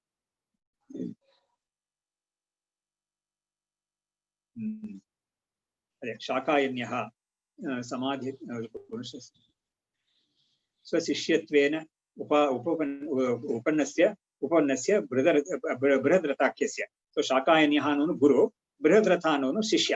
ಸೊ ಶಿಷ್ಯನ ಬಂದು ಕೇಳಿದಾಗ ಇವನಿಗೆ ಗುರು ಈ ಸಮಾಧಿ ಸಮಾಧಿ ಇತ್ಯಾದಿ ಉಪಾಯಗಳೆಲ್ಲ ಹೇಳಿ ಅವನಿಗೆ ಈ ಸುಖದ ಉಪದೇಶ ಮಾಡ್ತಾನೆ. ಅದಕ್ಕೆ ದೃಷ್ಟಾಂತ ಎಲ್ಲ ಕೊಟ್ಟು ಅವರು ತಿಳಿಸ್ತಾ ಇದ್ದಾರೆ ಎಂತದ್ದು ಅಂತ ತಿಳಿಸ್ತಾ ಇದೆ. ಯಥಾ ನಿರಿಂದನೋ ವಂಹಿ ಸ್ವಯೋ ಉಪಶಾಮ್ಯತಿ ತಥಾ ವೃತ್ತಿ ಕ್ಷಯಾಚಿತ್ತಂ ಸ್ವಯೋ ಉಪಶಾಮ್ಯತಿ. ಹೇಗೆ ಒಂದು ಬೆಂಕಿ ಅದನ್ನ ಎಲ್ಲಿವರೆಗೂ ಉರಿತಾ ಇರುತ್ತೆ ಬೆಂಕಿ ಅಂತ ಹೇಳಿದ್ರೆ, ನಾವು ಅದಕ್ಕೆ ಇಂಧನ ಹಾಕೋವರು ಉರಿಯುತ್ತೆ. ಅದು ದೊಡ್ಡ ದೊಡ್ಡ ಯಾಗಗಳೆಲ್ಲ ಕೂಡ ನಾವು ನೋಡ್ತೀವಿ, ಸೌದೆ ಕಟ್ಟಿಗೆ ತುಂಬಾ ಇಟ್ಕೊಂಡಿರ್ತಾರೆ ಪಕ್ಕದಲ್ಲಿ, ಅದನ್ನ ಹಾಕ್ತಾನೆ ಇರ್ತಾರೆ ಅವರು. ಎಲ್ಲ ಯಾಗ ಎಲ್ಲ ಮುಗಿದ ತಕ್ಷಣ ಹಾಕ್ತಾ ಇರ್ತಾರೆ, ಆಮೇಲೆ ಹಾಕೋದಿಲ್ಲ. ಸೊ ಅದೇ ಸರಿ ಅಲ್ಲಿ ಹಾಕಿದ್ದೆಲ್ಲ ಎಲ್ಲಿವರೆಗೂ ಉರಿತಾ ಇರುತ್ತೆ ಅಂತ ಹೇಳಿದ್ರೆ, ಕೆಲವು ಸತಿ ಇವ್ರು ಯಾಗ ಮಾಡಿ ಹೊಟ್ಟೋಗಿರ್ತಾರೆ, ಆ ಮಾರನೇ ದಿವಸ ತನಕ ಉರಿತಾ ಇರುತ್ತೆ. ಯಾಕಂದ್ರೆ ಅಲ್ಲಿ ಹಾಕಿರೋ ಸೌದೆ ಅಷ್ಟೊಂದು ಇರುತ್ತೆ. ಅದಾದ್ಮೇಲೆ ಅದು ಆರೋಗ್ಬಿಡುತ್ತೆ. ಯಾಕಂದ್ರೆ ಬೆಂಕಿಗೆ ಇಂಧನ ಸಿಕ್ಕೋ ತನಕನೇ ಅದು ಬೆಂಕಿ ಪ್ರಜ್ವಲವಾಗಿರುತ್ತೆ. ಅದಾದ್ಮೇಲೆ ಏನಾಗುತ್ತೆ, ಇಂಧನ ಸಿಕ್ಕದೆ ಹೋದ್ರೆ ಅದು ಆರೋಗ್ಬಿಡುತ್ತೆ. ಆತರ ಇಲ್ಲಿ ಕೂಡ ಯಥಾ ನಿರಿಂದನೋ ವನ್ಹಿ ಸ್ವಯೋನೌ ಉಪಶಾಮ್ಯತಿ ತಥಾ ವೃತ್ತಿಕ್ಷಯಾತ್ ಚಿತ್ತಂ ಸ್ವಯೋನೌ ಉಪಶಾಮ್ಯತಿ. ಹೇಗೆ ಈ ಒಂದು ಬೆಂಕಿ ಅನ್ನೋದು ಸೌದೆ ಅಥವಾ ಇಂಧನ ಇಲ್ಲದೆ ಹೋದಾಗ ಅದು ಲೈವ್ ಆಗಿ ಹೋಗ್ಬಿಡುತ್ತೆ, ಉಪಶಮನ ಹೊಂದ್ಬಿಡುತ್ತೆ. ಅದು ಎಲ್ಲಿ ಉಪಶಮನ ಹೊಂದುತ್ತೆ ಅಂತ ಹೇಳಿದ್ರೆ ತೇಜೋ ಮಾತ್ರೆ ಅಂತ, ಇವರು ತೇಜೋ ಮಾತ್ರ ಅಂತ ಹೇಳಿದ್ರೆ ತೇಜಸ್ ಅಂತ ಒಂದು ತತ್ವ ಇದೆಯಲ್ಲ, ಆ ತೇಜಸ್ ಅನ್ನೋ ತತ್ವದ ಒಂದು ಸ್ಥೂಲವಾದ ಒಂದು ಮ್ಯಾನಿಫೆಸ್ಟೇಷನ್ ಅದೇನೆ ಈ ಬೆಂಕಿ ಅನ್ನೋದು. ಸೊ ಆ ಬೆಂಕಿ ಎಲ್ಲಿ ತನಕ ಉರಿತಾ ಇರುತ್ತೆ ಅಂತ ಹೇಳಿದ್ರೆ ಈ ಇಂಧನ ಸಿಕ್ಕೋ ತನಕ, ಇಂಧನ ಸಿಕ್ಕೋದು ನಿಂತೋದ್ರೆ ಅದು ಉಪಶಮನ ಹೊಂದ್ಬಿಡುತ್ತೆ. ಎಲ್ಲಿ ಉಪಶಮನ ಹೊಂದುತ್ತೆ ಅಂತ ಹೇಳಿದ್ರೆ ತನ್ನ ಒಂದು ಕಾರಣಭೂತವಾಗಿರೋ ಈ ತೇಜಸ್ ಅಂತ ಇದೆಯಲ್ಲ ತತ್ವ, ಅದರಲ್ಲಿ ಲೈವ್ ಆಗೋಗ್ಬಿಡುತ್ತೆ ಅದು ತೇಜೋ ಮಾತೃಕೆ ತತ್ವ. ಹೀಗೇನೆ ವೃತ್ತಿಕ್ಷಯಾತ್ ಚಿತ್ತಂ ಸ್ವಯೋನೌ ಉಪಶಾಮ್ಯತಿ. ಅವಾಗ ಏನಾಗುತ್ತೆ, ಈ ವೃತ್ತಿ ಅನ್ನೋದು ನಿಂತಾಗ, ಕ್ಷಯ ನಿಂತಾಗ ಅಂದ್ರೆ ಇವನು ಈ ಯೋಗದಿಂದ ಅಂತಃಕರಣದಲ್ಲಿ ವೃತ್ತಿಗಳನ್ನ ಇವನು ಪ್ರಯತ್ನ ಪಟ್ಟು ನಿಲ್ಲಿಸ್ಕೊಂಡಾಗ ಅವಾಗ ಏನಾಗುತ್ತೆ, ಈ ಚಿತ್ತ ಅನ್ನೋದು, ಮನಸ್ಸು ಅನ್ನೋದು ಲೈವ್ ಆಗೋಗುತ್ತೆ. ಎಲ್ಲಿ ಲೈವ್ ಆಗುತ್ತೆ ಅಂತ ಹೇಳಿದ್ರೆ ತನ್ನ ಯೋನಿ ಆಗಿರೋ ಒಂದು ಸತ್ವ ಮಾತ್ರ ಅಂತ ಇದೆಯಲ್ಲ, ಅದರಲ್ಲಿ ಆತ್ಮಸ್ವರೂಪ ಅಂತ, ಅದರಲ್ಲಿ ಪೂರ್ತಿ ಅದು ಲೈವ್ ಆಗೋಗುತ್ತೆ ಅಂತ. ಸೊ ಹೀಗೆ ಇದು ಲೈವ್ ಆಗುತ್ತೆ ಅನ್ನೋದು ಒಂದು figurative way of saying it. ಇದನ್ನ ಇನ್ನೊಂದು ರೀತಿಯಲ್ಲಿ ನಾವು ಹೇಗೆ ಅರ್ಥ ಮಾಡ್ಕೋಬಹುದು ಅಂತ ಹೇಳಿದ್ರೆ, ಈ ಅಂತಃಕರಣ ಅಥವಾ ಮನಸ್ಸು ಅಂತ ಒಂದು ಇದೆಯಲ್ಲ, ಅದರಲ್ಲಿ ನಾವು ವಸ್ತುಗಳನ್ನ ನಾವು ತುಂಬಿದಾಗ ಆ ವಸ್ತುಮಯವಾಗಿರುತ್ತೆ. ಅದು ಆ ವಿಷಯಗಳ ಬಗ್ಗೆ ಚಿಂತನೆ ಎಲ್ಲ ಇರುತ್ತೆ. ವಸ್ತುಗಳನ್ನ ನಾವು ಅದಕ್ಕೆ ಕೊಡದೆ ಅದನ್ನ ನಾವು ನಿಯಂತ್ರಣ ಮಾಡಿದಾಗ ಏನಾಗುತ್ತೆ, ಆತ್ಮಸ್ವರೂಪದ ಒಂದು ಬೆಳಕು ಅಲ್ಲೇನೆ ಚೆನ್ನಾಗಿ ನಮ್ಗೆ ಭಾಸವಾಗುತ್ತೆ ಅದು. ಹಾಗಾಗಿ ಲೈವ್ ಆಗುತ್ತೆ ಅಂತ ಹೇಳಿದ್ರೆ ಏನ್ ಅರ್ಥ ಅಂತ ಹೇಳಿದ್ರೆ, ಆತ್ಮಸ್ವರೂಪದ ಬೆಳಕು ಚೆನ್ನಾಗಿ ಆ ಅಂತಃಕರಣದಲ್ಲಿ ಬೆಳಗ್ತಾ ಇರುತ್ತೆ. ಅದು ಬೆಳಗದೆ ಹೋಗಕ್ಕೆ ನಾವೇನ್ ಮಾಡಿರ್ತೀವಿ ಅಂತ ಹೇಳಿದ್ರೆ ವಸ್ತುಗಳನ್ನೆಲ್ಲ ಹಾಕಿರ್ತೀವಿ. ಅದರಿಂದ ವಸ್ತುಗಳು ಆ ಆತ್ಮನ ಒಂದು ಬೆಳಕು, ಆನಂದ ಅಂತ ಇದೆಯಲ್ಲ, ಅದನ್ನ ಮುಚ್ಚಿಸ್ತಾ ಇರುತ್ತೆ. ಇದನ್ನ ನಾವು ಕೊಡದೇ ಇದ್ದಾಗ ಆ ಮುಚ್ಚಕ್ಕೆ ಏನು ಇಲ್ವೇ ಇಲ್ಲ, ಅದು ಪಾಟಿಗೆ ತನ್ನಾಗಿ ಅದು ಬೆಳಗುತ್ತೆ ಅನ್ನೋದು ಇದರ ಅರ್ಥ. ಸ್ವಯೋನೌ ಉಪಶಾಂತಸ್ಯ ಮನಸ ಸತ್ಯಕಾಮಿನಃ ಇಂದ್ರಿಯಾರ್ಥ ವಿಮೂಢಸ್ಯ ಅನೃತ ಕರ್ಮವಶಾನುಗಾಹ. ಇವಾಗ ಈ ಶ್ಲೋಕದಲ್ಲಿ ಸ್ವಯೋನೌ ಉಪಶಾಂತಸ್ಯ, ಈ ಮನಸ್ಸು ಅನ್ನೋದು ತನ್ನ ಯೋನಿಯಾಗಿರೋ ಸತ್ವಸ್ವರೂಪ ಅಂದ್ರೆ ಬ್ರಹ್ಮಸ್ವರೂಪ ಆತ್ಮಸ್ವರೂಪದಲ್ಲಿ ಪೂರ್ತಿ ಅದು ಲೈವ್ ಆದಾಗ, ಸತ್ಯಕಾಮಿ ಅಂತ ಹೇಳಿದ್ರೆ ಯಾರು ಅಂತ ಹೇಳಿದ್ರೆ, ಸತ್ಯ ಅಂದ್ರೆ ಯಾವುದೋ ಆತ್ಮಸ್ವರೂಪ ಬ್ರಹ್ಮಸ್ವರೂಪ, ಅದನ್ನ ಕಾಮಿಸೋನು ಅಂತ ಹೇಳಿದ್ರೇನು, ಅದೇ ನನಗೆ ಬೇಕು ಅಂತ ಹೇಳ್ಬಿಟ್ಟು ಯಾರು ತದೇಕ ಪರನಾಗಿದ್ಕೊಂಡು ಅದಕ್ಕೆ ಪ್ರಯತ್ನ ಮಾಡ್ತಾ ಇರ್ತಾನೋ ಅವನೇ ಸತ್ಯಕಾಮಿ ಅಂತ. ಸತ್ಯಕಾಮಿ ಅವನಿಗೆ ಇಂದ್ರಿಯಾರ್ಥ ವಿಮೂಢಸ್ಯ ಅಂದ್ರೆ ಇಂದ್ರಿಯ ವಿಷಯಗಳು ಅದೆಲ್ಲ ಇದೆಯಲ್ಲ, ಅದರಿಂದ ಇವನು ವಿಮುಖನಾಗಿರ್ತಾನೆ. ಅದರಿಂದ ಇವನು ಈ ಕಡೆ ತಿರ್ಕೊಂಡ್ಬಿಟ್ಟಿರ್ತಾನೆ. ಇದನ್ನೇ ನಮ್ಗೆ ಕಠೋಪನಿಷತ್ತಲ್ಲಿ ತುಂಬಾ ಚೆನ್ನಾಗಿ ಕೇಳಿದಾರಲ್ಲ, ಪರಾಂಚಿಖಾನಿ ವ್ಯತರಣ ಸ್ವಯಂಭೂ ತಸ್ಮಾತ್ ಪರಾಂಗ್ ಪಶ್ಯಂತಿ ನ ಅಂತರಾತ್ಮನ್ ಕಶ್ಚಿತ್ ಧೀರಃ ಪ್ರತ್ಯಗಾತ್ಮಾನಂ ಐಕ್ಷತೆ ಆವೃತ ಚಕ್ಷು ಅಮೃತತ್ವ ಇಚ್ಛನ್ ಅಂತ ಒಂದು ಕಠೋಪನಿಷತ್ತಲ್ಲಿ ಬರುತ್ತೆ. ಅವಾಗ ಈ ಬ್ರಹ್ಮ ಅಂದ್ರೆ ಸೃಷ್ಟಿ ಮಾಡಿ ನಮ್ಮನ್ನೆಲ್ಲ ಈ ಶರೀರಗಳನ್ನೆಲ್ಲ ಉತ್ಪತ್ತಿ ಮಾಡಿದಾನಲ್ಲ, ಅವನು ಇದನ್ನ ಮಾಡುವಾಗ್ಲೇನೆ ನಮ್ಮ ಇಂದ್ರಿಯಗಳೆಲ್ಲ ಹೊರಮುಖವಾಗಿ ಇರೋ ತರ ಅವನು ಮಾಡಿ ಹಾಕ್ಬಿಟ್ಟಿದ್ದಾನೆ. ಆದ್ರೆ ಯಾರೊಬ್ಬ ಈ ತನ್ನ ಆತ್ಮಸ್ವರೂಪವನ್ನ ಅದರ ಒಂದು ಅರಿವನ್ನ ಪಡ್ಕೋಬೇಕು, ಅದನ್ನ ಅಪರೋಕ್ಷವಾಗಿ ಅದನ್ನ ಸಾಕ್ಷಾತ್ಕಾರ ಮಾಡ್ಕೋಬೇಕು ಅಂತ ಒಂದು ಆ ಗುರಿಯನ್ನು ಇಟ್ಕೊಂಡಿರ್ತಾನೆ. ಅವನೇನ್ ಮಾಡ್ತಾನೆ, ಈ ಹೊರಮುಖವಾಗಿರೋ ಇಂದ್ರಿಯಗಳನ್ನೆಲ್ಲ ಅಭ್ಯಾಸ ಮಾಡಿ ವೈರಾಗ್ಯದಿಂದ ಅದನ್ನ ಒಳಮುಖ ಅಂತ ಹೇಳಿದ್ರೆ ಏನರ್ಥ, ಹೊರಗಡೆ ಮುಖವಾಗಿ ಹೋಗದೆ ಇರೋ ತರ ಹರಿಯದೇ ಇರೋ ತರ ನೋಡ್ತಾನೆ. ಅವಾಗ ಏನಾಗುತ್ತೆ, ಆ ಇಂದ್ರಿಯ ಶಕ್ತಿ ಯಾವುದು ಹೊರಗಡೆ ಹರಿತಾ ಇತ್ತೋ ಅದೆಲ್ಲ ಇವನಿಗೆ ಇವಾಗ ಸಿಗುತ್ತೆ. ಆ ಶಕ್ತಿಯನ್ನ ಅವನು ಆತ್ಮಸ್ವರೂಪದ ಒಂದು ಸಾಕ್ಷಾತ್ಕಾರಕ್ಕೆ ಉಪಯೋಗಿಸ್ಕೊಳ್ತಾನೆ. ಇದೇ ಅರ್ಥ ಅದಕ್ಕೆ. ಸೊ ಹೀಗೆ ಇಲ್ಲಿ ಕೂಡ ಇಂದ್ರಿಯಾರ್ಥ ವಿಮೂಢಸ್ಯ, ಅವಾಗ ಏನಾಗುತ್ತೆ, ಅವನ ಇಂದ್ರಿಯಗಳನ್ನೆಲ್ಲ ಅವನು ಕಂಟ್ರೋಲ್ ಮಾಡ್ಕೊಂಡು ಇದನ್ನ ಹೊಂದುತ್ತಾನೆ ಅಂತ ಅಲ್ಲಿ ಆ ಮಂತ್ರದಲ್ಲಿ ಬರುತ್ತೆ, ಯಾವ್ದ್ರಲ್ಲಿ ಕಠೋಪನಿಷತ್ತಲ್ಲಿ. ಇಲ್ಲಿ ಹೇಳೋದನ್ನು ಇದೇ ವಿಷಯವನ್ನೇ, ಇಂದ್ರಿಯಾರ್ಥ ವಿಮೂಢಸ್ಯ ಅಂತ್ಯ ಅನೃತಾಹ ಕರ್ಮವಶಾನುಗಾಹ. ಅವಾಗ ಅವನು ಇದೆಲ್ಲ ಮಿಥ್ಯಾಭೂತವಾಗಿರೋದು ಯಾವುದು, ಈ ಕರ್ಮವಶದಿಂದ ಬರ್ತಾ ಇರೋ ಈ ವಿಷಯ ಚಿಂತನೆ ವಿಷಯಗಳು ಇದೆಲ್ಲವೂ ಕೂಡ ಮಿಥ್ಯಾಭೂತವಾದ್ದು ಮಾಯಿಕವಾದ್ದು ಅಂತ ಒಂದು ಬುದ್ಧಿಯಿಂದ ಅದನ್ನೆಲ್ಲ ಬದಿಗಿಟ್ಟು ಇವನು ಪೂರ್ತಿ ಇವನ್ ಸ್ವರೂಪಕ್ಕೆ ಇವನು ತಿರುಗಿರ್ತಾನೆ. ಇವಾಗ ಈ ಒಂದು ಶ್ಲೋಕ ಹೇಳ್ಬಿಟ್ಟು ನಾವು ನಿಲ್ಲಿಸಿರ್ತೀನಿ. ಇವಾಗ ಚಿತ್ತಮೇವ ಹಿ ಸಂಸಾರ ತತ್ ಪ್ರಯತ್ನೇನ ಶೋಧಯೇತ್ ಯಚ್ಚಿತ್ತ ತನ್ಮಯೋ ಮೂರ್ಮರ್ತ್ಯೋ ಗುಹ್ಯಮೇ ತತ್ ಸನಾತನಂ. ಇಲ್ಲಿ ಚಿತ್ತಮೇವ ಹಿ ಸಂಸಾರ, ಚಿತ್ತ ಅಂತ ಹೇಳಿದ್ರೆ ಮನಸ್ಸು. ಈ ಮನಸ್ಸೇ ಸಂಸಾರ ಅನ್ನೋದು ತತ್ ಪ್ರಯತ್ನೇನ ಶೋಧಯೇ, ಈ ಮನಸ್ಸನ್ನ ನಾವು ತುಂಬಾ ಪ್ರಯತ್ನ ಪಟ್ಟು ಶೋಧನೆ ಮಾಡ್ಬೇಕು. ಅಂದ್ರೆ ಏನಂತ, ಅದನ್ನ ಶುದ್ಧ ಮಾಡ್ಬೇಕು. ಅದ್ರಲ್ಲಿರೋ ಈ ಸಂಸಾರ ಅಂತ ಒಂದಿದೆಯಲ್ಲ ಅದನ್ನ ತೆಗಿಬೇಕು, ನಾವು ಅದನ್ನ ನಿಲ್ಲಿಸ್ಬೇಕು. ಅವಾಗ ಯಚ್ಚಿತ್ತ ತನ್ಮಯ ಮರ್ತ್ಯ ಗುಹ್ಯಮೇತತ್ ಸನಾತನಂ. ಅವಾಗ ಒಬ್ಬ ಅವನಿಗೆ ಯಾವ ಬುದ್ಧಿ ಇರುತ್ತೋ ಆದಾಗೆ ಇರ್ತಾನ ಅವನು. ಸೊ ಒಬ್ಬ ಅದಕ್ಕೆ ತನ್ಮಯ ಅಂತ ಹೇಳಿದ್ರೆ ಏನು, ಒಂದು ವ್ಯಕ್ತಿ ಯಾವ ವಿಷಯಗಳನ್ನ ಬುದ್ಧಿಗೆ ಕೊಟ್ಟಿರ್ತಾನೋ ಆ ವಿಷಯಗಳೇ ಅವನ್ನ ಕಂಟ್ರೋಲ್ ಮಾಡ್ತಾ ಇರುತ್ತೆ. ಅಂದ್ರೆ ಇವನು ಅದಕ್ಕೆ ಬಗ್ಬಿಟ್ಟಿರ್ತಾನೆ. ಹಾಗಾಗಿ ಇವನು ಅದ್ರ ವಿಷಯಕ್ಕೆ ಹೋಗಿರ್ತಾನೆ. ಅವಾಗ ಏನಾಯ್ತು, ಇವಾಗ ಒಬ್ಬ ಕುಡುಕ ಅಂತ ಇಟ್ಕೊಳ್ಳೋಣ, ಅವನಿಗೆ ಅದರಲ್ಲೇ ತುಂಬಾ ಆಸಕ್ತಿ ಇರೋದ್ರಿಂದ ಇವನ ಜೀವನನು ಅದೇ ತರನೇ ಕುಡಿಯೋದು ಅಂತ ಅದಕ್ಕೊಂದಿದೆಯಲ್ಲ, ಕುಡಿತ ಅಂತ ಅದ್ರ ಮಯವಾಗಿ ಹೋಗ್ಬಿಟ್ಟಿರ್ತಾನೆ. ಇದೇ ತರ ಕಳ್ತನ ಮಾಡೋನು ಇದೇ ತರಾನೇ. ಅದೇ ತರ ಸಂಗೀತ ಕಲಿಯೋನು, ಸಂಗೀತದಿಂದ ಸಾಧನೆ ಮಾಡೋನು ಕೂಡ ಆ ತನ್ಮಯನ ಆಗಿರ್ತಾನೆ. ಸೊ ಅವನ ಮನಸ್ಸಿಗೆ ಯಾವ ಒಂದು ವಸ್ತುವನ್ನು ಕೊಡ್ತಾನೋ ಆ ಒಂದು ತನ್ಮಯನಾಗಿ ಇವನು ಆಗ್ಬಿಟ್ಟಿರ್ತಾನೆ ಅಂತ ಇಲ್ಲಿ ಹೇಳ್ತಾ ಇರೋದು. ಸೊ ಹಾಗಾಗಿ ಸಂಸಾರವನ್ನು ಮನಸ್ಸಿಗೆ ಕೊಡ್ತಾ ಇದ್ರೆ ನಮ್ಗೆ ಸಂಸಾರಮಯವಾಗಿ ಇರ್ತೀವಿ. ಮುಕ್ತಿ ಅನ್ನೋದನ್ನ ಮನಸ್ಸಿಗೆ ಕೊಟ್ರೆ ನಾವು ಮುಕ್ತ ಸ್ವರೂಪವಾಗಿ ಇರ್ತೀವಿ ಅನ್ನೋದು ಇದರ ಅರ್ಥ. ಇಲ್ಲಿಗೆ ನಿಲ್ಲಿಸಿರೋಣ. ನಾನು 7ನೇ ಅಧ್ಯಾಯದ ಕೊನೆ ಶ್ಲೋಕಗಳೆಲ್ಲ ಇವಾಗ ಹೇಳಿ ಮುಗಿಸ್ತೀನಿ. ಅದಕ್ಕೆ ಮುಂಚೆ ಈ 11ನೇ ಶ್ಲೋಕದ್ದು ಅಧ್ಯಾಯದ ಮೊದಲ ಶ್ಲೋಕನ ಹೇಳ್ಬಿಡ್ತೀನಿ. ಬ್ರಹ್ಮಾನಂದಂ ಪ್ರವಕ್ಷ್ಯಾಮಿ ಜ್ಞಾತೆ ಯಸ್ಮಿನ್ನ ಶೇಷತಃ ಐಹಿಕಾಮುಷ್ಮಿಕಾನರ್ಥ ಭ್ರಾತಂ ಹಿತ್ವಾ ಸುಖಾಯತೆ.